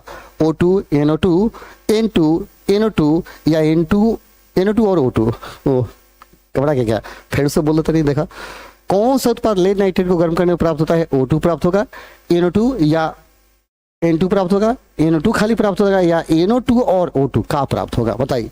लेड नाइट्रेट, लेड क्या होगा? लेड का P और B, nitrate NO3। Lead nitrate इसको गर्म करेंगे तो कौन सा प्राप्त होगा? ठीक है, इसको गर्म करते हैं तो क्या प्राप्त होगा आपको यही बताना है। चलिए 32 का आंसर कुछ लोग बता रहे हैं क्या? I don't know. प्रिंस बोलते हैं आई डोंट नो। कहा है प्रिंस, कहा है रुस गईला बबुआ, मान जा बाबू हमार। 32 का बताओ आंसर। 32 का सी, पीकेजी सी बता रहे हैं। और कोई? 32 का प्रिंस बताओ बाबू, 32 का बताएंगे। देखिए यहाँ जैसे हम इसको गर्म करते हैं ना तो क्या होता है इसमें, तो N2 कभी बनता ही नहीं है, इस बात को याद रखिएगा। NO2 बनता है और O2 बनता है। ठीक है, जब गर्म कीजिएगा तो NO2 नाइट्रोजन डाइऑक्साइड बनेगा और ऑक्सीजन बनता है। ऑप्शन डी आपका राइट होगा। ठीक है, ऑप्शन डी राइट होगा। 32 का डी होगा sir. Okay Prince dash dash, ओ हो 32 का बताइए डी। 33 में आइए, कौन सही है इसमें से, कौन सही है? अब देखिए जो समीकरण है ना, ये जो समीकरण नहीं है, यहाँ थोड़ा सा एक चीज मैं बता दूं, जो है ना यहाँ गुना का चिन्ह है, यहाँ गुना का चिन्ह है। यस ओके, अब आप ये बताइए। चलिए बता कौन सही है? Na2CO3 इंटू 5H2O ये होगा या 5H, ठीक है 5H2 होगा, या Na2CO3 into 7H2O, Na2CO3 into 10H2O या Na2CO3 इंटू 2H2O? इसमें कौन सही रासायनिक सूत्र है आपको ये बताना है। तो 33 का बताइए जल्दी। 33 का क्या होगा आंसर? बताइए प्रिंस बताइए 33 का क्या होगा? 33 का सी। ओके, प्रिंस बता रहे हैं 33 का सी सही है, यानी इनके अनुसार ये सही है। देखिए घबराई नहीं, बी नीचे सी ऊपर, कभी कभी छोटे को ऊपर जाता है तो ऊपर है, आई नीचे है तो घबराई नहीं। सी को सी कहिएगा, बी को बी कहिएगा, भले जहाँ है उसे कहा जाता है। ठीक है, चलिए तो प्रिंस बता रहे हैं सी, नीरज बता रहे हैं डी, पीके बी और नीरज सी। तो हम किसको सही कर दें सर? पंचमुखे परमेश्वर, 5 में सही होता तो सही मार देते ना, तो 33 का क्या मारते हैं? चलिए यह Na2CO3 10 सही है सर। ठीक है, बी आपका बिल्कुल सही है। ओके, सुपर, गर्दा उड़ा दिया, 33 का बी सुपर है। प्रिंस, नितेश, ओके, नीरज, आप सब लोगों का सही है। अगला, निम्नलिखित में कौन विजातीय यौगिक है? इसमें कौन विजातीय मैंने अलग कौन है, अलग जात के कौन है? चुना पत्थर, खड़िया, संगमरमर और प्लास्टर ऑफ पेरिस, कौन भी जाती है बताइए? चुना पत्थर, खड़िया, संगमरमर या प्लास्टर ऑफ पेरिस? बोलिए फटाक से, जल्दी।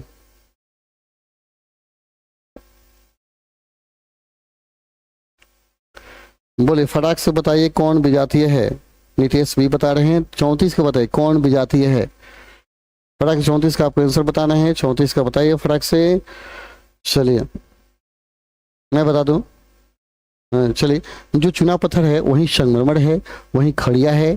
ठीक है, इसका सूत्र होता है CaCO3, CaCO3, CaCO3, लेकिन प्लास्टर ऑफ पेरिस अलग है। तो अलग कौन है? डी। आपका आंसर कौन होगा? डी। ओके, बहुत बढ़िया, 34 का डी आपका आंसर होगा। यस, तो डी पर मारिए, डी को ठोकिए, आगे बढ़िए। निम्नलिखित में से पीएच का कौन सा मान क्षारक विलयन का मान देता है? यानी क्षारक का मान कौन देता है? क्षारक का मान क्या होगा? ऑप्शन है 2, 7, 6 या 13। क्षारक का मान क्या होगा? देखिए, अगर 7 से ज्यादा है, 7 से ज्यादा है तो याद रखेंगे वह क्षार होगा। अगर 7 से कम है तो वह अम्ल होगा। ठीक है, और 7 के बराबर है तो वह उदासीन होगा। ठीक है, उदासीन, बड़ा, कम, याद रहेगा। तो 7 से कम होगा तो अम्ल होगा, 7 से ज्यादा होगा तो क्षार होगा, और 7 के बराबर होगा तो वह उदासीन होगा। तो आपका आंसर क्या होगा? क्षारक प्रसाद से बड़का कौन है? डी। बहुत बढ़िया है, प्रिंस का भी डी है, पीके जी का डी है, नीरज का भी डी है, नितेश का भी डी है। बहुत बढ़िया, आप लोग सुपर, गर्दा उड़ा दिया आप तो। चलिए नेक्स्ट, सोडियम क्लोराइड के जलीय विलयन से विद्युत धारा प्रवाहित करने पर यह वियोजित होकर सोडियम हाइड्रॉक्साइड बनाता है। इस प्रक्रिया को क्या कहते हैं? फिर से देखिए, सोडियम क्लोराइड के जलीय विलयन, सोडियम क्लोराइड NaCl हो गया है, इसके जलीय विलयन से विद्युत धारा प्रवाहित करने पर वियोजित होकर सोडियम हाइड्रॉक्साइड बनाता है। सोडियम हाइड्रॉक्साइड बनाता है। ठीक है, हाइड्रॉक्साइड NaOH, ठीक है, NaOH बनाते सोडियम हाइड्रॉक्साइड बना दिया वियोजित होकर के जलीय विलयन। एक मिनट, यहाँ जल डालेंगे ना, पानी ना डालेंगे, पानी डालकर ना करंट वाला लगाएंगे तो क्या बनता है? NaOH बनाता सोडियम हाइड्रॉक्साइड बनाता है, NaOH और HCl बनाएगा। ठीक है, ये बना। तो इस अभिक्रिया को क्या कहते हैं? इसको क्लोर क्षार अभिक्रिया, क्लोर अभिक्रिया, वियोजन अभिक्रिया या संयोजन अभिक्रिया, इस अभिक्रिया को क्या कहेंगे वही आपको बताना है। तो 36 का आंसर कौन बता रहे हैं? 36 का बताइए, 36 का, 36 जल्दी नहीं बताइएगा। क्लोर क्षार अभिक्रिया कहा जाता है, इसको याद रखिए, क्लोर क्षार अभिक्रिया कहते हैं। ठीक है, इसका नाम है क्लोर क्षार अभिक्रिया, याद कर जाइएगा। अगला है, कहता है कौन सा अधातु कमरे के ताप पर द्रव अवस्था में होता है? बहुत बढ़िया, भी क्वेश्चन है। कौन सा है अधातु है जो कमरे के ताप पर द्रव अवस्था में रहता है? ब्रोमीन, पारा, तांबा या एल्युमिनियम? कौन सा अधातु कमरे के ताप पर द्रव अवस्था में होता है? ब्रोमीन, पारा, तांबा, एल्युमिनियम। तांबा तो धातु है, एल्युमिनियम तो धातु है। ब्रोमीन, पारा, ब्रोमीन, पारा, बोलिए। अब दो में हम कंफ्यूजन छोड़ेंगे, जल्दी बताइए। 37 का, चलिए ये भी धातु है और अधातु की चर्चा करते हैं तो ब्रोमीन। ब्रोमीन कमरे के ताप पर क्या होता है? द्रव अवस्था में रहता है। तो आपका आंसर कौन हो गया? ए हो गया। एक चीज मैं आपको बता दूं, यहाँ क्लियर कर दूं कि अगर कहे कौन सा धातु, तो धातु यह है जो यह द्रव अवस्था में रहता है। कौन सा धातु कहेगा तो पारा, और धातु कहेगा तो ब्रोमीन। धातु तो पारा, अधातु तो ब्रोमीन। पारा देहाती पारा नहीं, याद रहे पारा दूसरा क्या है, ये देहाती पारा न है। सीसा और टीन के मिश्र धातु को क्या कहते हैं, सीसा लेड, ठीक है, पीवी और टीन एसएन, इन दोनों को मिलाने से क्या बनता है, सीसा और टीन के मिश्र धातु क्या बोलेंगे, शोल्डर स्टील गॉर्मीटर या उप धातु क्या बोलेंगे, सीसा और टीन के मिश्र धातु को क्या कहा जाता है। 38 बताइए नीरज, 38 का बताना है सर आपको, सीसा और टीन के मिश्र धातु को क्या कहेंगे, 38 का बताना है आप लोग को जल्दी। 37 का भी बता रहे हैं, ठीक है 37 आप लोग का सही है, 38 का है वो पीकेजी, 38 का ये बता दिए, बहुत सही है।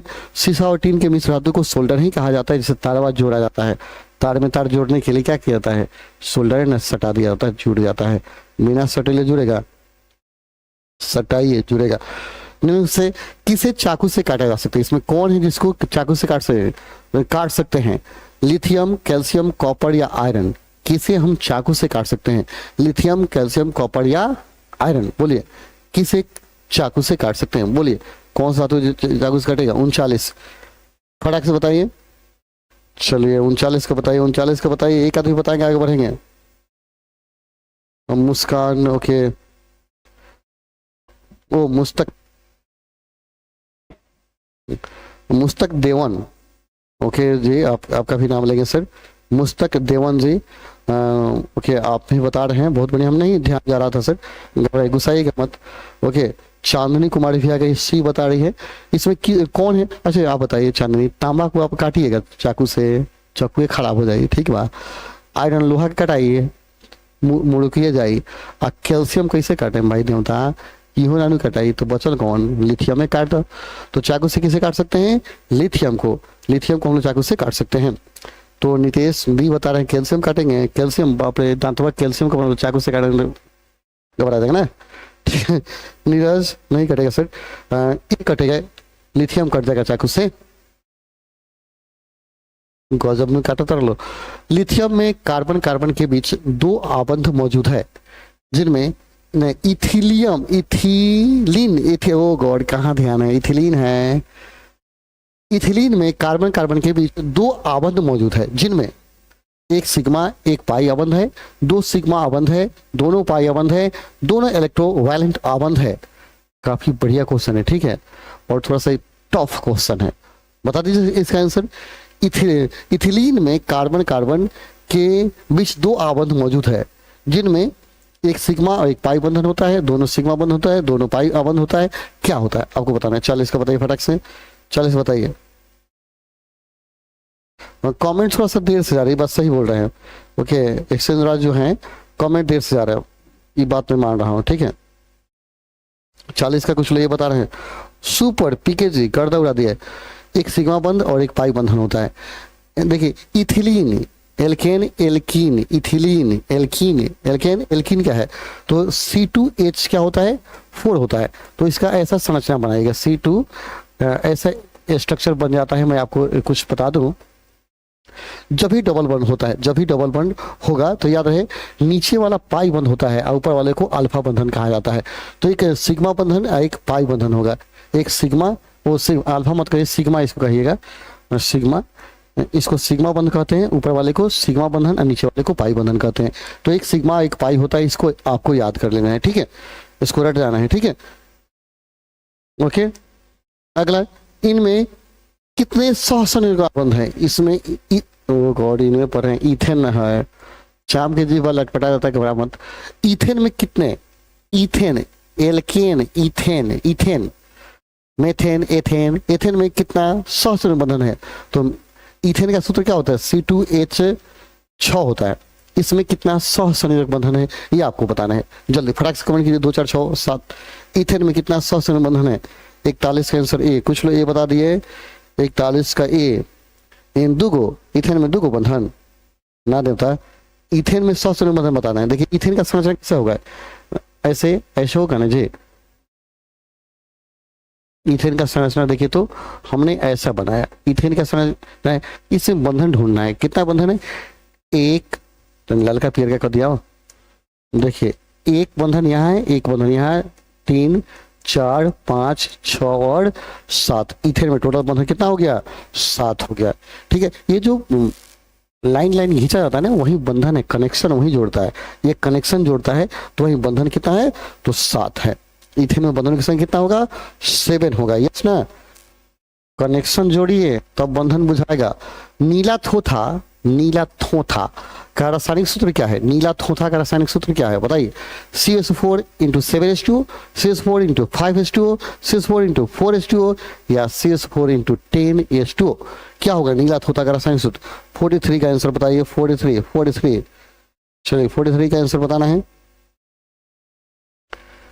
चलिए नहीं बता रहे सर। नीला थोथा, इसको तुतिया कहा जाता है, तुतिया, ठीक है, नामों तो खतरनाक भाई तुतिया। दूसरा कुछ मत पढ़िए लो, हम जानते हैं तेरा दिमाग में क्या होता है, तुतिया के बदले दूसरा कुछ मत पढ़ दिया लो। तो नीला थोथा का रासायनिक सूत्र क्या होगा, CH4 इंटू 5H2, ठीक है, CH4 into 5H2। Okay okay, cartoon kids भी बताना, बहुत बढ़िया, सुपर सर, गर्दा उड़ा दिया। और मुस्तक देवन आपका भी सही है, पिंटू कुमार पिंटू आपका भी सही है, प्रिंस बाबू आपका भी सही है, मुस्तक देवन, नीरज जी, नितेश, प्रिंस बाबू, ओके, और कार्टून किड्स आपका भी सही है, सुपर। सॉरी, आवर्त सारणी के उदग्र स्तंभ को क्या कहते हैं, उदग्र। आवर्त सारणी में सारणी ऐसे कब बनाया जाता है ना, ये आवर्त सारणी आपके सामने मैं पेश करता हूँ। ऐसा आवर्त सारणी हो गया, ऐसा ही सारणी है आपका, ठीक है। इसमें उदग्र, ये सोया हुआ स्तंभ है, ये सब क्या है, सोया हुआ है। तो सोया वालों को क्या बोलेंगे, खाड़ा वालों को क्या बोलेंगे, तो उदग्र माने खाड़ा वाला, तो इसको क्या बोलते हैं, खाड़ा वाले को वर्ग, आवर्त, अपरूप या कोई नहीं, क्या बोलेंगे। 44 का आंसर बताइए, उदग्र स्तंभ को क्या कहते हैं। आवर्त सारणी ऐसे बना हुआ है, तो उदग्र स्तंभ यह होगा, तो उदग्र स्तंभ को क्या कहेंगे, आपको ये बताना है। तो फटाक से कमेंट कीजिए कि उदग्र स्तंभ को क्या कहते हैं, उदग्र स्तंभ को क्या कहते हैं, आवर्त सारणी के उदग्र स्तंभ को क्या कहा जाता है, फटाक से कमेंट कीजिए और बताइए। चलिए कुछ कमेंट नहीं किए तो मैं बता दूं, उदग्र को वर्ग कहा जाता है, और सोया है उसको क्या बोलते हैं, आवर्त कहते हैं। तो आपका आंसर क्या होगा, आवर्त यानी वर्ग होगा, सॉरी, उदग्र को वर्ग और सोया है उसको आवर्त, ये सोया है आवर्त। तो आवर्त सारणी में 7 आवर्त है। आधुनिक कहेगा तो आवर्त तो सब में सेम है, लेकिन आधुनिक कहेगा तो वर्ग 18 और मेडलिफ कहेगा तो वर्ग 9 है, ठीक है, याद रहेगा। ऑप्शन है राहुल कुमार ए, अभी राहुल आगे, वाह सोए थे राहुल, जगिए देवता जगिए, सुबह हो गया है। प्रिंस बाबू 44 का बी बता रहे हैं, कहा है प्रिंस, जगिए। ओके नीतीश का ओके बहुत बढ़िया, 7। चलिए आगे बढ़ते हैं। आवर्त सारणी के प्रथम वर्ग के सदस्य हैं, इसमें कौन है जो आवर्त सारणी के प्रथम वर्ग में है, अम्लीय धातु, क्षारीय धातु, अक्रिय गैस या मिश्र धातु, ठीक है। तो आवर्त सारणी के प्रथम वर्ग का सदस्य कौन है, अम्लीय धातु, क्षारीय धातु या अक्रिय गैस या मिश्र धातु, बोलिए फटाक। 45 का आंसर बताइए, तो 45 का आंसर आपको बताना है, 45 का आंसर बताइए। आप लोग बोले इसलिए सब पढ़ा रहे हैं, जल्दी 45 का आंसर बताइए। अभी 44 में ही है, 45 का बताना है सिर्फ। चलो मैं बता दूं थोड़ा सा, देखिए आवर्त सारणी की जब भी चर्चा होगी तो मिश्र धातु आवर्त सारणी में तो है नहीं। अक्रिय गैस क्या है, 16वां वर्ग, यानी अगर आधुनिक में कहता है, आधुनिक, अगर आधुनिक आवर्त सारणी कहेगा आधुनिक, तो याद रखेंगे आधुनिक में 18वें वर्ग में है, और मेडलिव कहेगा, मेंडलीव अगर कहता है तो यह 9वें वर्ग में है, ठीक है। अक्रिय गैस को कहाँ रखा गया है, 18वें वर्ग में या 9वें वर्ग में रखा गया, और क्षारीय धातु यह वर्ग 1 में रखा गया है, और अम्लीय धातु उसके बाद रखा गया है। तो आपका आंसर होगा ऑप्शन नंबर बी, क्षारीय धातु। कहते हैं आवर्त सारणी किसमें, प्रथम वर्ग में, ठीक है। प्रथम वर्ग में क्या है, क्षारीय धातु रखा गया, ऑप्शन बी है, प्रथम वर्ग में क्षारीय धातु को रखा गया है। 45 में बहुत बढ़िया, कौन बताए, चांदनी बताई है, बहुत बढ़िया। और प्रिंस तो आपका घबरा गया ना, प्रिंस लुट गया आप, ओके प्रिंस और नितेश 43 बता रहे हैं, 45 में है सर। 46 को देखिए, कहते सोडियम कार्बोनेट का अणुसूत्र है, इसमें कौन है जो सोडियम कार्बोनेट का सूत्र है, सोडियम कार्बोनेट का सूत्र कौन है, 47 में, 46 में है। सोडियम कार्बोनेट का सूत्र क्या है आपको बताना है, सोडियम कार्बोनेट का फॉर्मूला बताना है। चलिए सोनू कुमार सिंह भी बताए थे बी, बहुत बढ़िया, चांदनी भी बताई थी, ओके सुपर, राहुल भी बताए थे, ओके। इसे बताइए सोडियम कार्बोनेट का अणुसूत्र क्या होगा, जल्दी नीरज 45 का बताए थे, 46 में ये नीरज 46 का बताइए क्या होगा, 46 का आंसर बताना है। सब कोई 45 में, चलिए 46 मैं आपको बता दूं। NaCl क्या है, इसका नाम है सोडियम क्लोराइड, इसका नाम है सोडियम क्लोराइड इसका नाम है, ठीक है। और Na2CO2 तक कभी यौगिक बनता नहीं, या 3 होता तो बनता है, ना 2 करके 3 कर दिया, घबरा गया, ठीक है। NaHCO3 जहां H लगेगा, H लगते ही उसका नाम बाई कर दिया था, बाई जी नहीं खाली बाई किया जाता है, हम बाई जी करेंगे बड़ा जाएगा ना। जहां H लगेगा बाई तो सोडियम बाई कार्बोनेट, इसका नाम क्या है, सोडियम बाई कार्बोनेट, इसका नाम क्या हो गया, सोडियम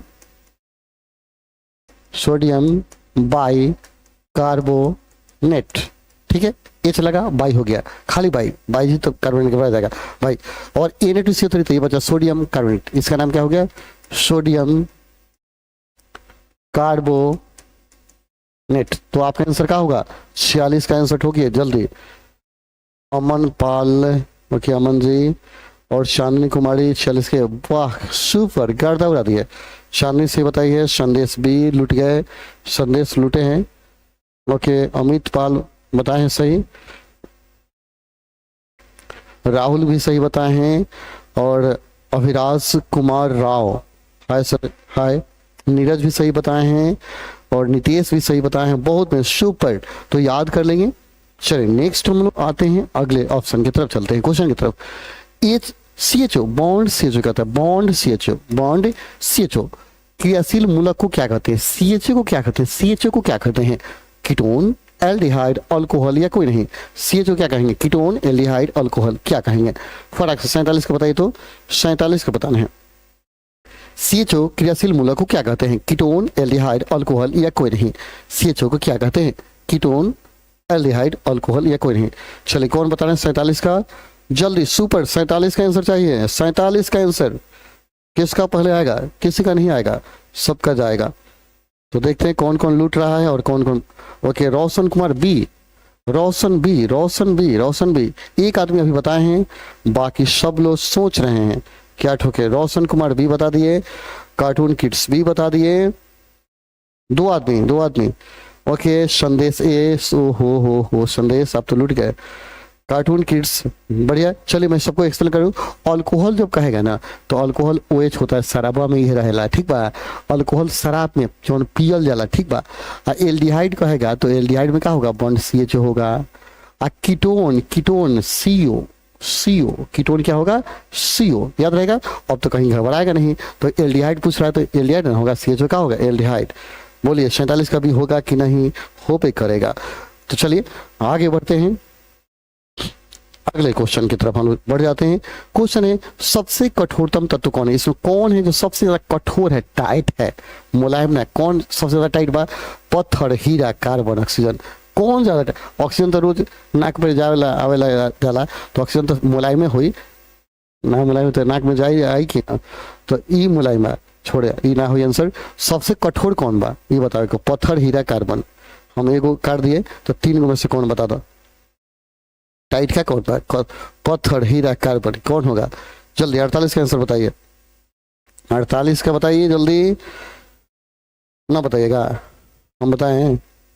वाह Roshan Kumar B, Rahul B, Prince बाबू, ओके प्रिंस बाबू बता रहे हैं, cartoon kids B, Prince B बताइए, प्रिंस बताइए। अभिराज भी बताए हैं, अभिराज कुमार राव भी बताए हैं, सुपर। वाह आपकी तो गर्दा उड़ा दिया आप लोग, क्या बात है। तनिकी सा हिंट्स में आप हिट देते हैं, आप फिट हो जाते हैं। देखिए पत्थर भी टाइट होता है लेकिन हीरा इतना टाइट ना होता है, ठीक है। और कार्बन भी टाइट होता है लेकिन हीरा इतना ना होगा, ठीक। सबसे ज्यादा टाइट कौन होता है, हीरा होता है। टाइट बनेगा कठोर, इधर देखा इधर कठोर। और एक चीज मैं आपको बता देना चाहूंगा, कार्बन का सबसे शुद्ध रूप हीरा और ग्रेफाइट है, हीरा और शुद्ध रूप, दो अपरूप मुख्य रूप कहा जाए, हीरा ग्रेफाइट। एक और है फुलेरिन, कार्बन का अपरूप है हीरा ग्रेफाइट और फुलेरिन, हीरा ग्रेफाइट और फुलेरिन। जिनमें सबसे ज्यादा कठोर कौन होता है, तो हीरा होता है, ठीक। तो याद रखिए कार्बन का ही अपरूप है, कार्बन का ही क्या है, अपरूप है। हीरा ग्रेफाइट, याद रहेगा ना। आगे बढ़ते हैं कुछ लोग का नाम ले लेते हैं। संदेश जी भी सही बताए थे, नीरज भी सही बताए थे, पिंटू कुमार पिंटू सही बताए थे, चांदनी सही बताए थे, कार्टून किड्स सही बताए थे, रोशन कुमार सही, प्रिंस बाबू सही बताए थे, ओके इलो सही बताए थे। अब आते हैं अक्रिय तत्व कौन है, इसमें कौन है जो अक्रिय है। इसमें देखते हैं सबसे पहला कमेंट किसका होगा। कौन अक्रिय तत्व है? कार्बन, हीलियम, सोना, हाइड्रोजन। इनमें कौन अक्रिय तत्व है? कार्बन, हीलियम, सोना, हाइड्रोजन। चलिए संदेश भी बता रहे हैं हीलियम। संदेश का कमेंट सबसे पहले आया है। आगे संदेश कुमार के बाद कौन बता रहे हैं? एक संदेश, सिर्फ संदेश ही संदेश भेज सकते हैं, दूसरा कोई संदेश भेज सकते हैं ना। भेजिए जल्दी फटाक से, अक्रिय तत्व कौन सा है? कमेंट अब बड़ी स्लो आप लोग का आ रहा है, क्या है? क्वेश्चन आते ही ठोक दिए, गर्दा उड़ा दीजिए। ओके क्रिकेट शॉर्ट वीडियो बी, आपने भी बताया। रोशन कुमार सी बता दिए, रोशन सी। सोना अक्रिय है? अरे बाप रे बाप, काहे धड़कन बढ़ाओ तो रे बाबू। सोना कैसे अक्रिय हो? अक्रिय मैंने जो किसी से रिएक्शन ना करे। सोना तो इतना रिएक्शन करता है, इतना कि हम बता नहीं सकते कितना। तो बी कुछ हीलियम बता दिए, कार्टून किड्स प्रिंस बाबू भी बता रहे हैं, चांदनी कुमारी भी बता रही है, कार्टून किड्स भी बता रहे हैं, राहुल राज बी, संदेश बी, रोशन सी। फिर सी आई हो दादा, लुट लो ये भाई। देखिए अक्रिय में कौन होता है? Helium, neon, argon, krypton, xenon और आयरन। ये 6 गो अक्रिय होता है, याद रहे 6 गो अक्रिय। क्या क्या नाम बताए? Helium, neon, argon, krypton, xenon और रेडन। 6 गो है जो अक्रिय होता है। 6 गो क्या होता है? अक्रिय होता है, याद रहेगा 6 गो अक्रिय। ठीक है, तो इसमें कौन है अक्रिय? तो हीलियम है। ये सब अक्रिय नहीं होगा देवता। ठीक है, 6 का नाम याद रखिए, helium, neon, argon, krypton, xenon और रेडन। यस। अगला, आधुनिक आवर्त सारणी में तत्वों के वर्गीकरण का आधार क्या है? आधुनिक आवर्त सारणी में तत्वों के वर्गीकरण का आधार क्या है? परमाणु आयतन, परमाणु घनत्व, परमाणु संख्या या परमाणु द्रव्यमान। आधुनिक आवर्त सारणी में तत्वों के वर्गीकरण का आधार क्या है? परमाणु का आयतन, परमाणु का घनत्व, परमाणु का संख्या या परमाणु का द्रव्यमान। बताइए फटाक से बताइए तो क्या होगा? आधुनिक आवर्त सारणी में तत्वों के वर्गीकरण का आधार क्या है? परमाणु आयतन, परमाणु घनत्व, परमाणु संख्या, परमाणु द्रव्यमान। क्या होगा? अंकित सर 12 का भी होगा। चलिए पहले इसको खत्म कीजिए, इसमें ज्यादा क्वेश्चन है, नहीं समय लग रहा है। 50 क्वेश्चन हम लोग पूरा कर लिए। चलिए 50 पर भी हम लोग सकते हैं। हेलो सर जी, ओके। चांदनी कुमारी डी बता रही है, 50 का डी। कार्टून किड्स बता रहे हैं सी, ओके। कुछ सी, कुछ डी, कुछ सी, कुछ डी में फंस गए। C D. रेणु कुमारी आ गए। Hello friends, hello. Roshan Kumar भी 50 का डी बता रहे हैं, प्रिंस बाबू डी बता रहे हैं। चलिए मैं आपको एक बात क्लियर कर दूं, सबसे पहले आवर्त सारणी कौन बनाया था? मेडलीव बनाया था, ठीक है। बाद में आवर्त सारणी कौन बनाया? मोसले बनाया। मोसले बनाया। मोसले जो बनाया इसका नाम है आधुनिक आवर्त सारणी। इसको बनाया आधुनिक आवर्त सारणी कहा गया, या इसी का नाम है दीर्घ आवर्त सारणी। मोसले ने जो बनाया उसका नाम है आधुनिक आवर्त सारणी या दीर्घ आवर्त सारणी, ठीक है। लेकिन जो मेडलीव बनाया था वो पुराना ओल्ड आवर्त सारणी है। तो इसने जो बनाया था वो परमाणु द्रव्यमान पर बनाया था, परमाणु द्रव्यमान पर आधारित था, याद रहेगा। लेकिन जो मोसले ने बनाया ये आवर्त सारणी बनाया परमाणु संख्या पर, याद रहेगा ना, परमाणु संख्या पर। This is made by the atomic numbers. तो यह परमाणु संख्या मोस्टली बनाया परमाणु संख्या पर, और मेडली बनाया था परमाणु द्रव्यमान पर। पूरा क्लियर रूप से याद रखिएगा। तो क्या होगा? आधुनिक आवर्त सारणी कौन बनाया? परमाणु संख्या पर आधारित है। किस पर आधारित है? परमाणु संख्या पर, यानी 50 का सी होगा। तो नीरज लुट गया 50 का ये बता करके, और रेणु कुमारी हेलो बोलकर रह गई। आंसर बताइए। अंकित प्रिंस बाबू, हाँ ओके। संदेश भी सही बता रहे हैं, बी बता रहे हैं गलती है संदेश। रेणु का कोई है? इतने लोग हैं, okay. Ankush Sharma D, okay sir sorry, बुरा मत मानिएगा, ऐसे ही गए। कोई है तो हमने कह दिया है, ओके। हाय। चलिए ओके, चलिए तो आपका क्लियर हो गया क्वेश्चन। आगे बढ़े ना, आगे बढ़ते हैं सर। रोशन कुमार डी बता रहे हैं। रोशन जी गलती है सर, इसको आप पढ़िए सर बढ़िया से। अगला, अगला क्वेश्चन आपके सामने दिया गया है, हीलियम कैसा तत्व है? अक्रिय, क्रियाशील, सक्रिय, उदासीन। हीलियम कैसा तत्व है? अक्रिय, क्रियाशील, सक्रिय या उदासीन? फटाक से बताइए, हीलियम कैसा तत्व है? ओके, रेणु कुमारी बोल रही है आप कहाँ से हो? ओके, आप कहाँ से हो? चलिए बाबू ये बताओ, हीलियम कैसा तत्व है? तो याद रहे हीलियम क्या है? अक्रिय तत्व है। हीलियम अक्रिय तत्व है। ओके, हीलियम अक्रिय तत्व है। नेक्स्ट, अगला है, कौन सा अधातु विद्युत का सुचालक होता है? कौन सा अधातु है जो विद्युत का सुचालक होता है? बहुत बढ़िया, VVI क्वेश्चन याद कर लीजिएगा, ये सब प्रश्न परीक्षा में पूछता है। कौन सा अधातु विद्युत का सुचालक? देखिए हम जानते हैं कि सारा धातु सुचालक और अधातु कुचालक, ठीक है, लेकिन एक अधातु ऐसा है जो सुचालक होता है, तो वही पूछ रहा है कौन सा अधातु है जो सुचालक होता है? सल्फर, ग्रेफाइट, क्लोरीन या फास्फोरस? चलिए आपका आंसर 52 का बताना है सर। प्रिंस बाबू बक्सर जिला से आप कहाँ से? ओके प्रिंस बाबू बताइए, 52 का बी। चांदनी बी बता रही है, अंकुश ए बता रहे हैं, सल्फर, राहुल ए बता रहे हैं। चलिए राहुल जी, मैं बता दूं वो ग्रेफाइट है जो विद्युत का सुचालक होता है, और यह अधातु है। ग्रेफाइट विद्युत का सुचालक होता है, ठीक है, ग्रेफाइट। नेक्स्ट, आवर्त सारणी में कितने वर्ग हैं? आवर्त सारणी में कितने वर्ग हैं? 7, 9, 8 या 18? थोड़ा सा क्वेश्चन में क्या किया, कंफ्यूजन क्रिएट कर रहा है। हमेशा याद रहे 18 कहीं दिया ना, देखिए 18 भी दे दिया और 9 भी दे दिया, पगला देगा। क्वेश्चन ऐसा देगा ना तो आप पागल हो जाएगा, क्योंकि पूछने वाला पागल है, कहाँ बताए। तो देखिए मैं बता दूं, इसको देना चाहिए आधुनिक आवर्त सारणी में कितना वर्ग है। तो आधुनिक आवर्त सारणी में याद कर जाइए 18 वर्ग है, और पुराना आवर्त सारणी मेंडलीव के आवर्त सारणी में 9 वर्ग है, ठीक है। तो मेंडलीव के आवर्त सारणी में मेंडलीव यहाँ देना चाहिए, मेंडलीव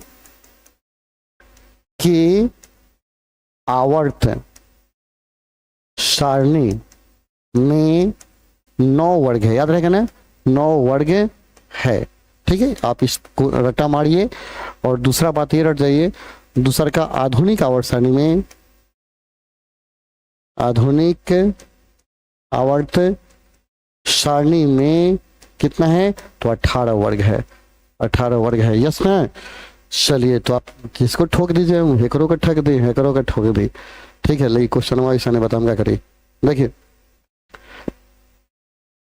तो इसको आपको याद कर जाना है, क्वेश्चन ऐसा पूछा नहीं देगा, क्वेश्चन क्लियर कर देगा, आधुनिक पूछेगा या मेडली पूछेगा, ऐसा नहीं पूछता है, ठीक है, याद रहेगा। दोनों ठोक दिया गया। आगे आते हैं, उदासीन विलयन का पीएच मान क्या होगा? उदासीन का पीएच मान बताना है कि उदासीन विलयन का पीएच मान क्या होता है। बोले फटाक से, 7 से अधिक, 7 से कम, 7 से के बराबर, इनमें से कोई नहीं, ठीक है। चलिए उदासीन विलयन का पीएच मान कितना होता है आपको बताना है, ठीक है। उदासीन विलयन का पीएच मान कितना होता है? चलिए मैं बता दूं, 7 से अधिक होगा तो वह क्या होगा? क्षार होगा, क्षारीय। 7 से कम होगा तो क्या होगा? अम्लीय होगा। 7 के बराबर होगा तो क्या होगा? उदासीन होगा, उदासीन होगा। तो आंसर क्या होगा? उदासीन का पीएच मान 7 के बराबर होता है। Yes sir. प्रिंस बाबू yes sir, Renu Kumari yes sir, okay okay, cartoon kid C, बहुत बढ़िया, बहुत बढ़िया, बहुत बढ़िया, super super super super C. अगला, भारत सरकार ने बांध संरक्षण योजना कब प्रारंभ किया था?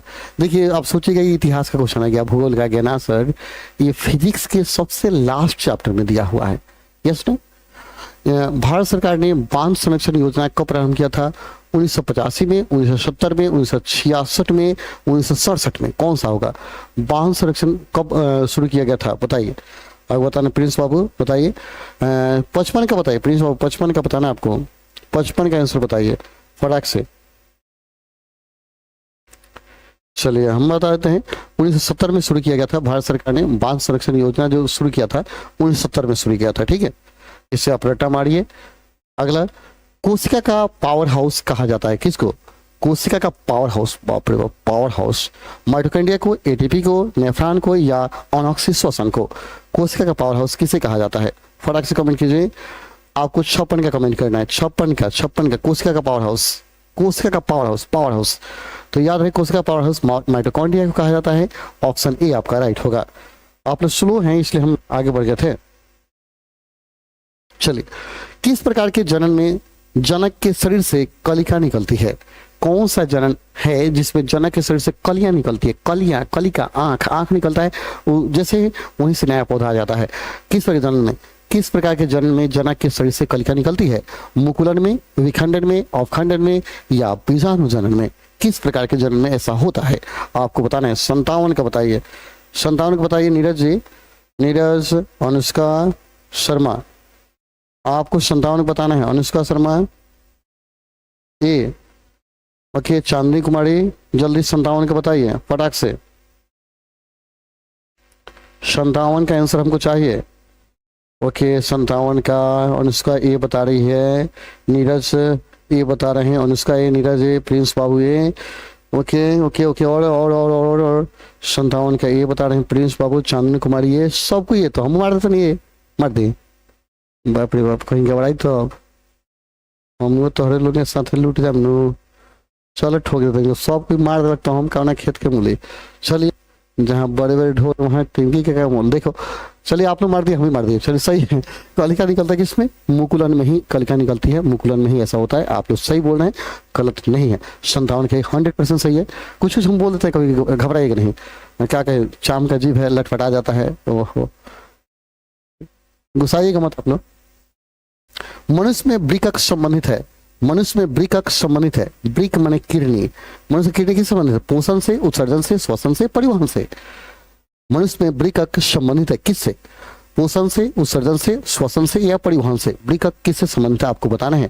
पोषण, उत्सर्जन, श्वसन या परिवहन। 58 का आंसर चाहिए, 58 का बताइए फटाक से।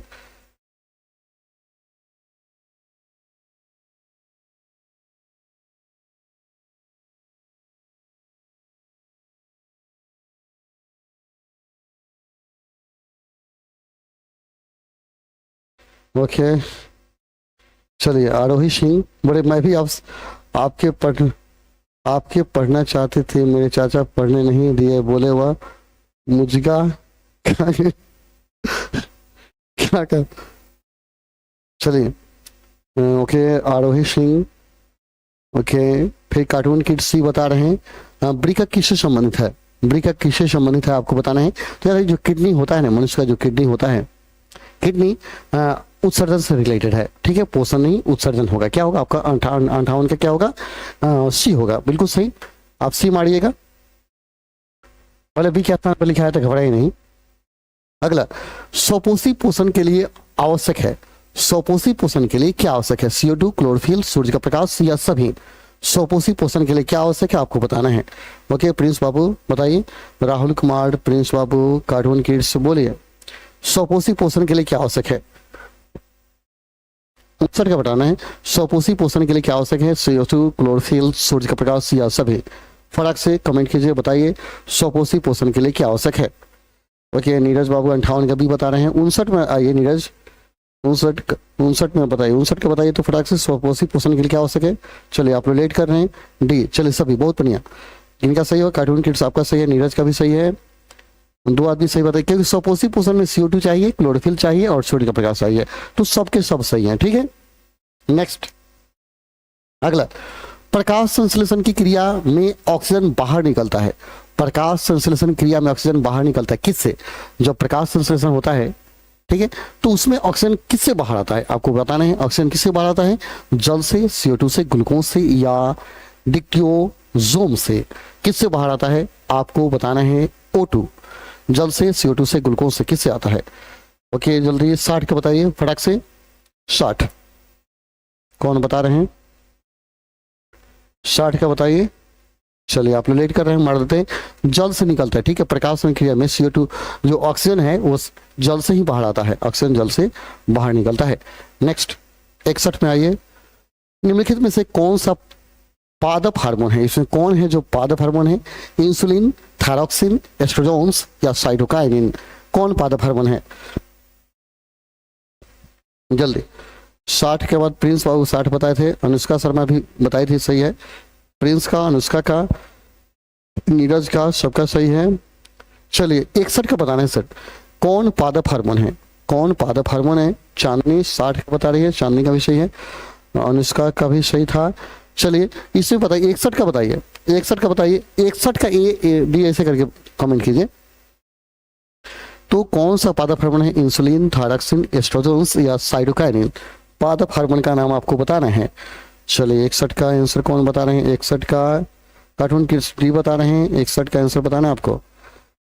चलिए डी सही है। साइटोकाइनिन जो है यह पादप हार्मोन है। इंसुलिन तो होगा नहीं, थायरॉक्सिन होगा नहीं, एस्ट्रोजन होगा नहीं, ठीक है। तो पादप हार्मोन कौन है? साइटोकाइनिन है। यस। नेक्स्ट, दो तंत्रिका कोशिका के मध्य खाली स्थान को क्या कहते हैं? दो तंत्रिका कोशिका के बीच में जो गैपिंग होता है उस गैपिंग को क्या कहेंगे? ध्रुमिका या सिनेटिक्स, दरार या एक्सॉन्स या आवेग, क्या कहते हैं? बहुत बढ़िया क्वेश्चन है, ऐसे क्वेश्चन परीक्षा में अक्सर पूछे जाते हैं, ठीक है। तो दो तंत्रिका कोशिका के मध्य खाली स्थान को क्या कहते हैं? ध्रुमिका, सिनेटिक्स, सिनेप्टिक या दरार या एक्सॉन या आवेग, क्या कहेंगे? बताइए। तो 62 का क्या होगा? 62 का बताइए। चलिए आप लोग बड़ी स्लो हो गए हैं। सिनेटिव्स दरार कहा जाता है दो तंत्रिका कोशिका के बीच के खाली स्थान को, सिनेटिव्स दरार। चलिए अब स्लो। फूलों में नर जननांग को क्या कहते हैं? बताइए। फूलों में नर जननांग को क्या कहते हैं? फूल में क्या नर भाग भी होता है, मादा भाग भी होता है, ठीक है।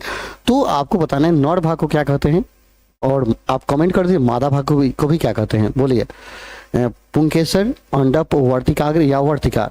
फूलों के नर भाग को क्या कहते हैं और मादा भाग, दोनों में कमेंट करना है आपको। पहले नर का कमेंट कीजिए, क्या कहेंगे? पुंकेसर, अंडप, वर्तिकाग्र या वर्तिकाग्र, ठीक है।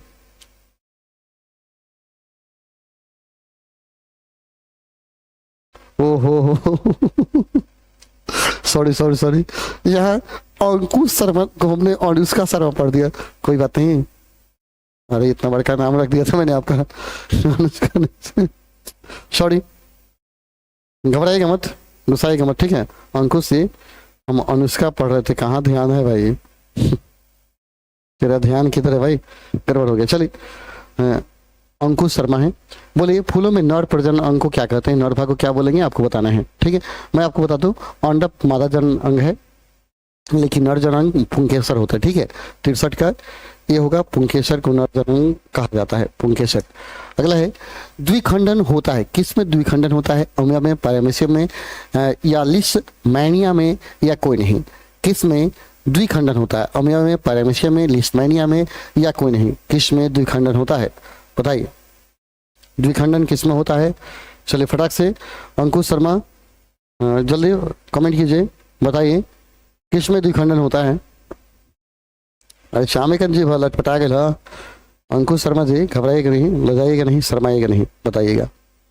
द्विखंडन होता है अमिया में, पैरामीशियम में या लिस्टमैनिया में या कोई नहीं? किस में द्विखंडन होता है? तो 64 का आंसर बताना है। अभी तक कोई नहीं बताया, नहीं बताएगा तो हम बताएंगे सर। चलिए मत बताइए। अमीबा में द्विखंडन होता है, अमीबा में द्विखंडन होता है। यस। नेक्स्ट, मनुष्य के आहार नल में अवशेषी अंग है कौन? आहार नल में कौन है जो अवशेषी अंग है? कोलन, अपेंडिक्स, सीकम या रेक्टम्स? कौन अवशेषी अंग है? कोलन, अपेंडिक्स, सीकम या रेक्टम? मनुष्य के आहार नाल में कौन अवशेषी अंग है? कोलन, अपेंडिक्स, सीकम या रेक्टम? जल्दी 65 का आंसर बताइए। आप लोग सो गए सर, जगिए जगिए महादेव, सुबह अभी नहीं हुआ है, बोले सुबह हो गया, जगिए, अभी तो पढ़ ही रहे हम लोग, सोने का समय नहीं है। कोई कमेंट नहीं कर रहे हैं, सब कुछ सो गए, सब कुछ शांत हो गए। क्या हुआ सर? आप लोग गुस्सा गए, नाराज हो गए, क्या हो गए? कोई कमेंट नहीं कर रहे हैं। चलिए 65 का बताइए आंसर जल्दी, किसी का नहीं आया, बोलिए जल्दी 65 का आंसर बताइए। मनुष्य के आहार नाल में अवशेषी अंग कौन है? ठीक है, अपेंडिक्स होगा क्या, कोलन होगा क्या, सीकम होगा क्या, रेक्टम होगा क्या, क्या होगा? आहार नाल में अवशेषी अंग कौन है? किसी ने नहीं बताया, जल्दी आप लोग जल्दी बताइएगा, नहीं तो हम आगे बढ़ेंगे नहीं। मनुष्य के आहार नाल में अवशेषी अंग कौन है? ओके, वाह, अभी एक कमेंट आने लगा, क्या बात, सुपर सुपर सुपर, क्या बात है। उस समय सुना रहा था, क्रिएटर पवन भाई भी जुड़ गए हैं, जितेंद्र भी जुड़े हुए हैं। ओके, स्वर्ण कार्ड बी ओके, 64 का बी, 65 का बताना है सर, 65 का बी। ओके, अपेंडिक्स कुछ लोग बोल रहे हैं।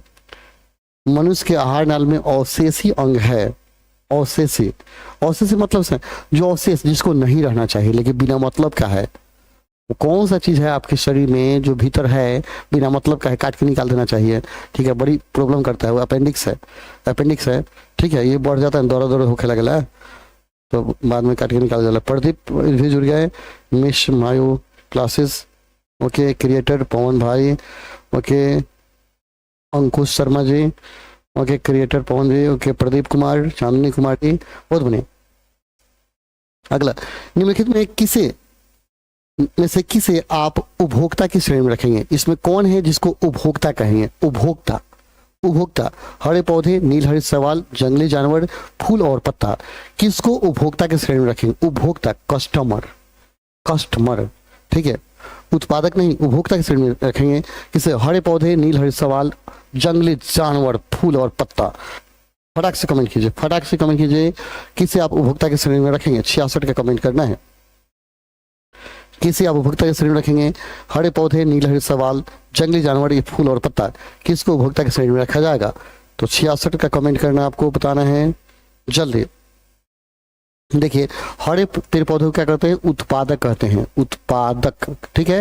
नील हरित शैवाल भी क्या है? पेड़ पौधा है, ये भी उत्पादक है, ठीक है। हरा फूल पत्ता भी क्या है? उत्पादक है। तो जानवर है ना बच्चा, उपभोक्ता, कस्टमर ही नहीं है, उपभोक्ता, उपभोक्ता, तो क्या होगा आपका आंसर? सी होगा। तो 66 का सी कौन कौन बोले हैं? 66 का कुछ लोग बोलते हैं बी का है सर, किसी आगे का आप लोग? 66 में बी ना होगा, 66 का सी होगा, उपभोक्ता। देखिए, हरे पेड़ पौधे जितने हैं उन सबको क्या बोलते हैं? उत्पादक बोलते हैं। वो अपना भोजन से बनाते हैं, और जो अपना भोजन खुद नहीं बनाता है, दूसरे के भोजन को नोच कर खा जाता है, उसे बोलते हैं उपभोक्ता। तो जंगली जानवर उसको खाएगा, उसको खाएगा, ठीक है, ये अपना भोजन नहीं बनाता है, ठीक है। चलिए, निम्न में कौन एक जैविक प्रक्रम द्वारा अपघटित होने वाला पदार्थ है? इसमें कौन है जो एक जैविक प्रक्रम द्वारा अपघटित होने वाला पदार्थ है? एक जैविक प्रक्रम द्वारा अपघटित होने वाला पदार्थ है सूखा घास पत्ता, पॉलीथीन गैस, प्लास्टिक की बोतल या रबर? कौन होगा, बोलिए? कौन एक जैविक प्रक्रम द्वारा अपघटित होने वाला पदार्थ है? सूखा घास पत्ता, पॉलीथीन गैस, प्लास्टिक का बोतल या रबर? क्या होगा? चलिए 67 का बताइए आंसर, 67 का बताइए आंसर, जल्दी 67 का बताना है। जल्दी अपघटित होता है कौन? सूखा और घास का पत्ता जो होता है अपघटित होता है। ऑप्शन ए होगा, ठीक है, ऑप्शन ए हो जाएगा। आप लोग नहीं कमेंट किया, हमने बता दिया। मुकुलन द्वारा अलैंगिक जनन होता है, इसमें किस में मुकुलन द्वारा अलैंगिक जनन होता है? हाइड्रा में, मटर में, शैवाल में या प्लाज्मोडियम में? किस में मुकुलन द्वारा लैंगिक जनन होता है?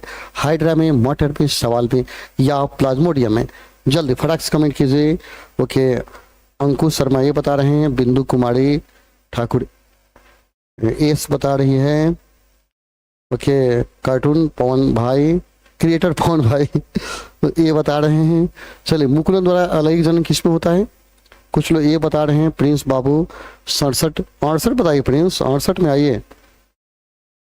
जितेंद्र ये, ओके, प्रदीप कुमार ए, प्रशांत नागर, ओके, ओके, डी बता रहे हैं, ओके, चांदनी कुमारी ए बता रही है, Pradeep Kumar, Neeraj Kumar, okay okay okay okay. और सर अब हम बताएंगे, अब 68 का हम बताएंगे कि छोड़ेंगे। हाइड्रा में मुकुलन होता है, ठीक है। मोटर में कैसे होगा सर? सवाल में कैसे होगा? ठीक, हाइड्रा होगा। हाँ,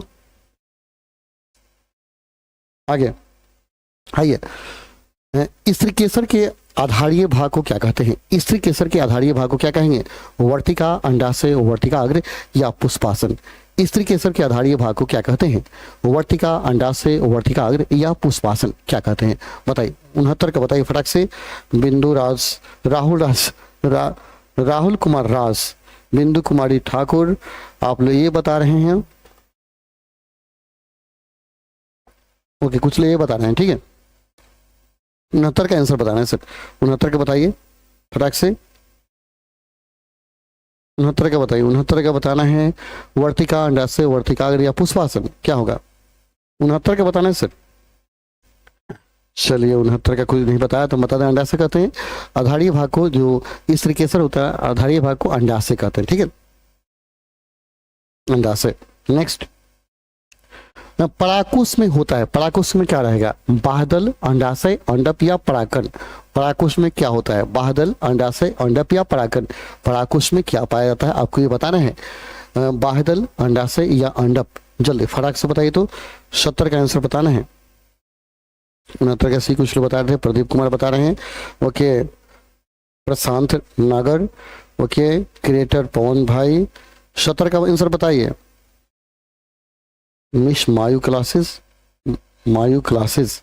ओके, बी पराकुश में होता है क्या? तो याद रहे पराकुश में परागकण होता है। पराकुश में क्या होता है? परागकण होगा। डी होगा 70 का डी। 71 कहता है निम्नलिखित में कौन एमिनो अम्ल के विखंडन से बनता है? इसमें कौन है जो एमिनो अम्ल के विखंडन से बनता है? CO2, CO, NH3, बी और सी दोनों। बी और सी दोनों कौन बनता है? एमिनो अम्ल के विखंडन से कौन बनता है? CO2, CO, NH3 क्या बनेगा? 71 बताइए कौन एमिनो अम्ल के विखंडन से बनता है? CO2, CO, NH3, बी और सी दोनों। बोलिए कौन एमिनो अम्ल के विखंडन से बनता है? जल्दी फटाक से बताइए, जल्दी जल्दी बताइए प्रिंस बाबू। चलिए मैं बता दूं, CO बनता है और NH3 यानी दोनों। आपका ऑप्शन डी होगा। ठीक है, आपका ऑप्शन 71 का डी होगा। थोड़ा जल्दी जल्दी कमेंट किया कीजिए आप लोग से। लिंग गुणसूत्र का पूर्ण जोड़ा पाया जाता है। लिंग गुणसूत्र का पूर्ण जोड़ा पाया जाता है किसमें? पुरुष में, स्त्री में, पुरुष और स्त्री दोनों में, या किसी में नहीं। माने आपको बताना है कि जब जन्म होता है तो किसके वजह से नर या मादा का जन्म होता है? लड़का की वजह से कि लड़की की वजह से? किसकी वजह से नर या मादा का जन्म होता है? जब जन्म होता है तो किसके कारण? लड़का या लड़की का जन्म होता है? लड़का के कारण कि लड़की के कारण? यानी पुरुष के कारण कि स्त्री के कारण, या पुरुष स्त्री दोनों के कारण? बोलिए जल्दी जल्दी, इनमें कोई नहीं। माने लिंग गुणसूत्र किसके द्वारा निर्धारित होता है? पुरुष के द्वारा या मादा के द्वारा? ठीक है, किस पर डिपेंड करता है आपको ये बताना है। पुरुष स्त्री दोनों कौन सा होगा? प्रिंस बाबू सी बता रहे हैं पुरुष दोनों। कहा है प्रिंस, किसे आ गए? भरोसा नहीं है। चलिए पुरुष के कारण होता है, खुद पर भरोसा रखिए। पुरुष के कारण ही क्या होता है? निर्धारित होता है नर या मादा का निर्धारण पुरुष की वजह से। देखिए स्त्री जो होती है ना, स्त्री उसमें गुणसूत्र क्या होता है? एक्स एक्स होता है। ठीक है, और पुरुष जो होता है ना उसमें गुणसूत्र क्या होता है? एक्स और वाई। अगर पुरुष स्त्री को वाई दे दिया तो लड़का का जन्म होगा, एक्स दे दिया तो लड़की का जन्म होगा। तो पुरुष पर डिपेंड होगा कि वो एक्स गुणसूत्र दे रहा है कि वाई गुणसूत्र दे रहा है। यस ना? तो आपका आंसर होगा केवल और केवल ए। 73 मानव शरीर के किस सामान्य कोशिका में, मानव शरीर के किस सामान्य कोशिका में गुणसूत्रों के कितने युग्म हैं? मानव शरीर के किसी सामान्य कोशिका में, किसी होगा यहाँ, किसी सामान्य कोशिका में गुणसूत्रों की कितनी संख्या है? कितनी युग्म होती है, कितनी जोड़ा होती है, आपको बताना है। ओके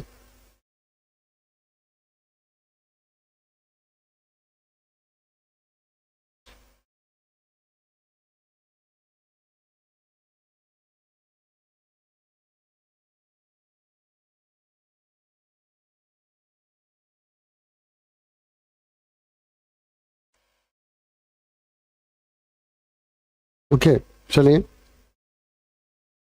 बताइए मानव शरीर के किसी सामान्य कोशिका में गुणसूत्रों के कितने युग्म हैं? तो गुणसूत्रों की जो संख्या होती है 23 जोड़ा होती है। याद रखिए गुणसूत्रों की टोटल जोड़ा कितनी होती है? 23 जोड़ा होती है। तो ऑप्शन क्या होगा? ऑप्शन सी आपका होगा। ठीक है, नेक्स्ट अगला अगला दिया है वन पारिस्थितिक तंत्र में हिरण होता है। वन पारिस्थितिक तंत्र में हिरण होता है क्या? उत्पादक या द्वितीयक उपभोक्ता, प्राथमिक उपभोक्ता या तृतीयक उपभोक्ता? क्या होगा? वन पारिस्थितिक में हिरण क्या है? देखिए जितने पेड़ पौधे होते हैं उसको उत्पादक कहा जाता है, क्योंकि जो अपना भोजन खुद बनाएगा उसको उत्पादक बोलेंगे, और जो अपना भोजन खुद नहीं बनाता है, दूसरी तरफ बनाए गए भोजन को ग्रहण कर लेता है, उसको उपभोक्ता कहा जाता है। तो वन पारिस्थितिक तंत्र में हिरण क्या है? उपभोक्ता है। याद रखिए हिरण क्या है? उपभोक्ता है। अब कौन सा होगा? उत्पादक तो होगा नहीं, द्वितीयक होगा या प्राथमिक होगा या तृतीयक होगा। अब इसमें से आपको ढूंढना है कौन होगा। 74 का आंसर बताइए तो क्या होगा? 74 का आंसर बताना है। ठीक है, 74 का आंसर आपको बताना है क्या होगा।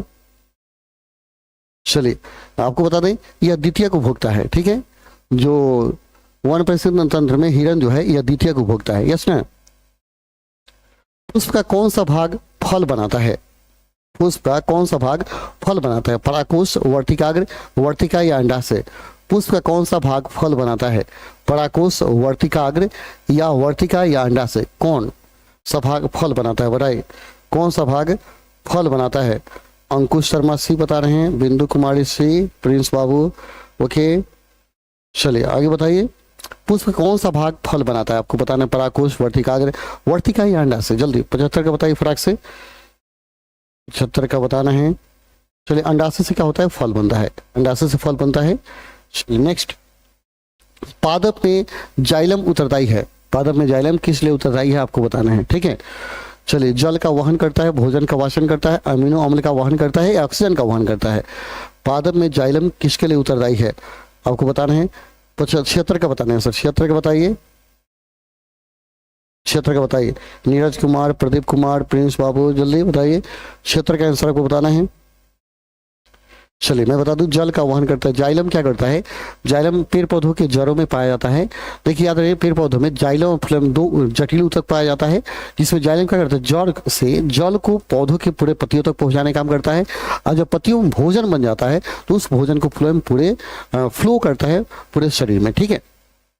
चलिए तो ऑप्शन क्या होगा? ये आपका राइट होगा, यस में।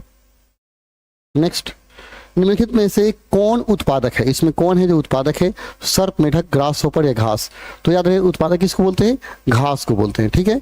पेड़ पौधे घास को उत्पादक हम लोग बोलते हैं। बाकी जो जीव जंतु हैं वो सब क्या है? उपभोक्ता हैं। तो ऑप्शन डी आपका राइट होगा ना। नेक्स्ट 78, कौन एक उभयलिंगी जंतु? इसमें कौन है जो उभयलिंगी जंतु है बताइए। उभयलिंगी का मतलब क्या है? जिसमें नर मादा दोनों साथ में पाया जाता है, नर मादा दोनों साथ में पाया जाता है। केंचुआ, कुत्ता, बिल्ली या बकरी? कौन उभयलिंगी है? केंचुआ, कुत्ता, बिल्ली या बकरी? देखिए बकरी क्या नर मादा अलग होता है, बिल्ली भी अलग होता है, कुत्ता भी अलग। केंचुआ है, इसमें नर मादा एक ही में पाया जाता है। तो उभयलिंगी कौन होगा? ए होगा, उभयलिंगी आपका ए होगा। 78 का ए हो जाएगा। 79 को देखिए, पुष्पी पौधों में लैंगिक जनन होता है किसके द्वारा? पत्तियों द्वारा, फूलों द्वारा, तना द्वारा? इनमें से कोई नहीं। पुष्पी पौधों में लैंगिक जनन किसके द्वारा होता है आपको बताना है, बताइए। इसको आप लोग बताइए तो आगे बढ़ते हैं। 79 का सबको आंसर बताना है, देखते हैं सबसे पहले किसका आता है। 79 का आंसर सबसे पहले किसका आएगा? पुष्पी पौधों में लैंगिक जनन किसके द्वारा होता है? पत्तियों द्वारा, फूलों द्वारा, तना द्वारा? इनमें से कोई नहीं। चलिए जल्दी कमेंट कीजिए। ओके, प्रिंस बाबू ओके, अंकुश शर्मा ये,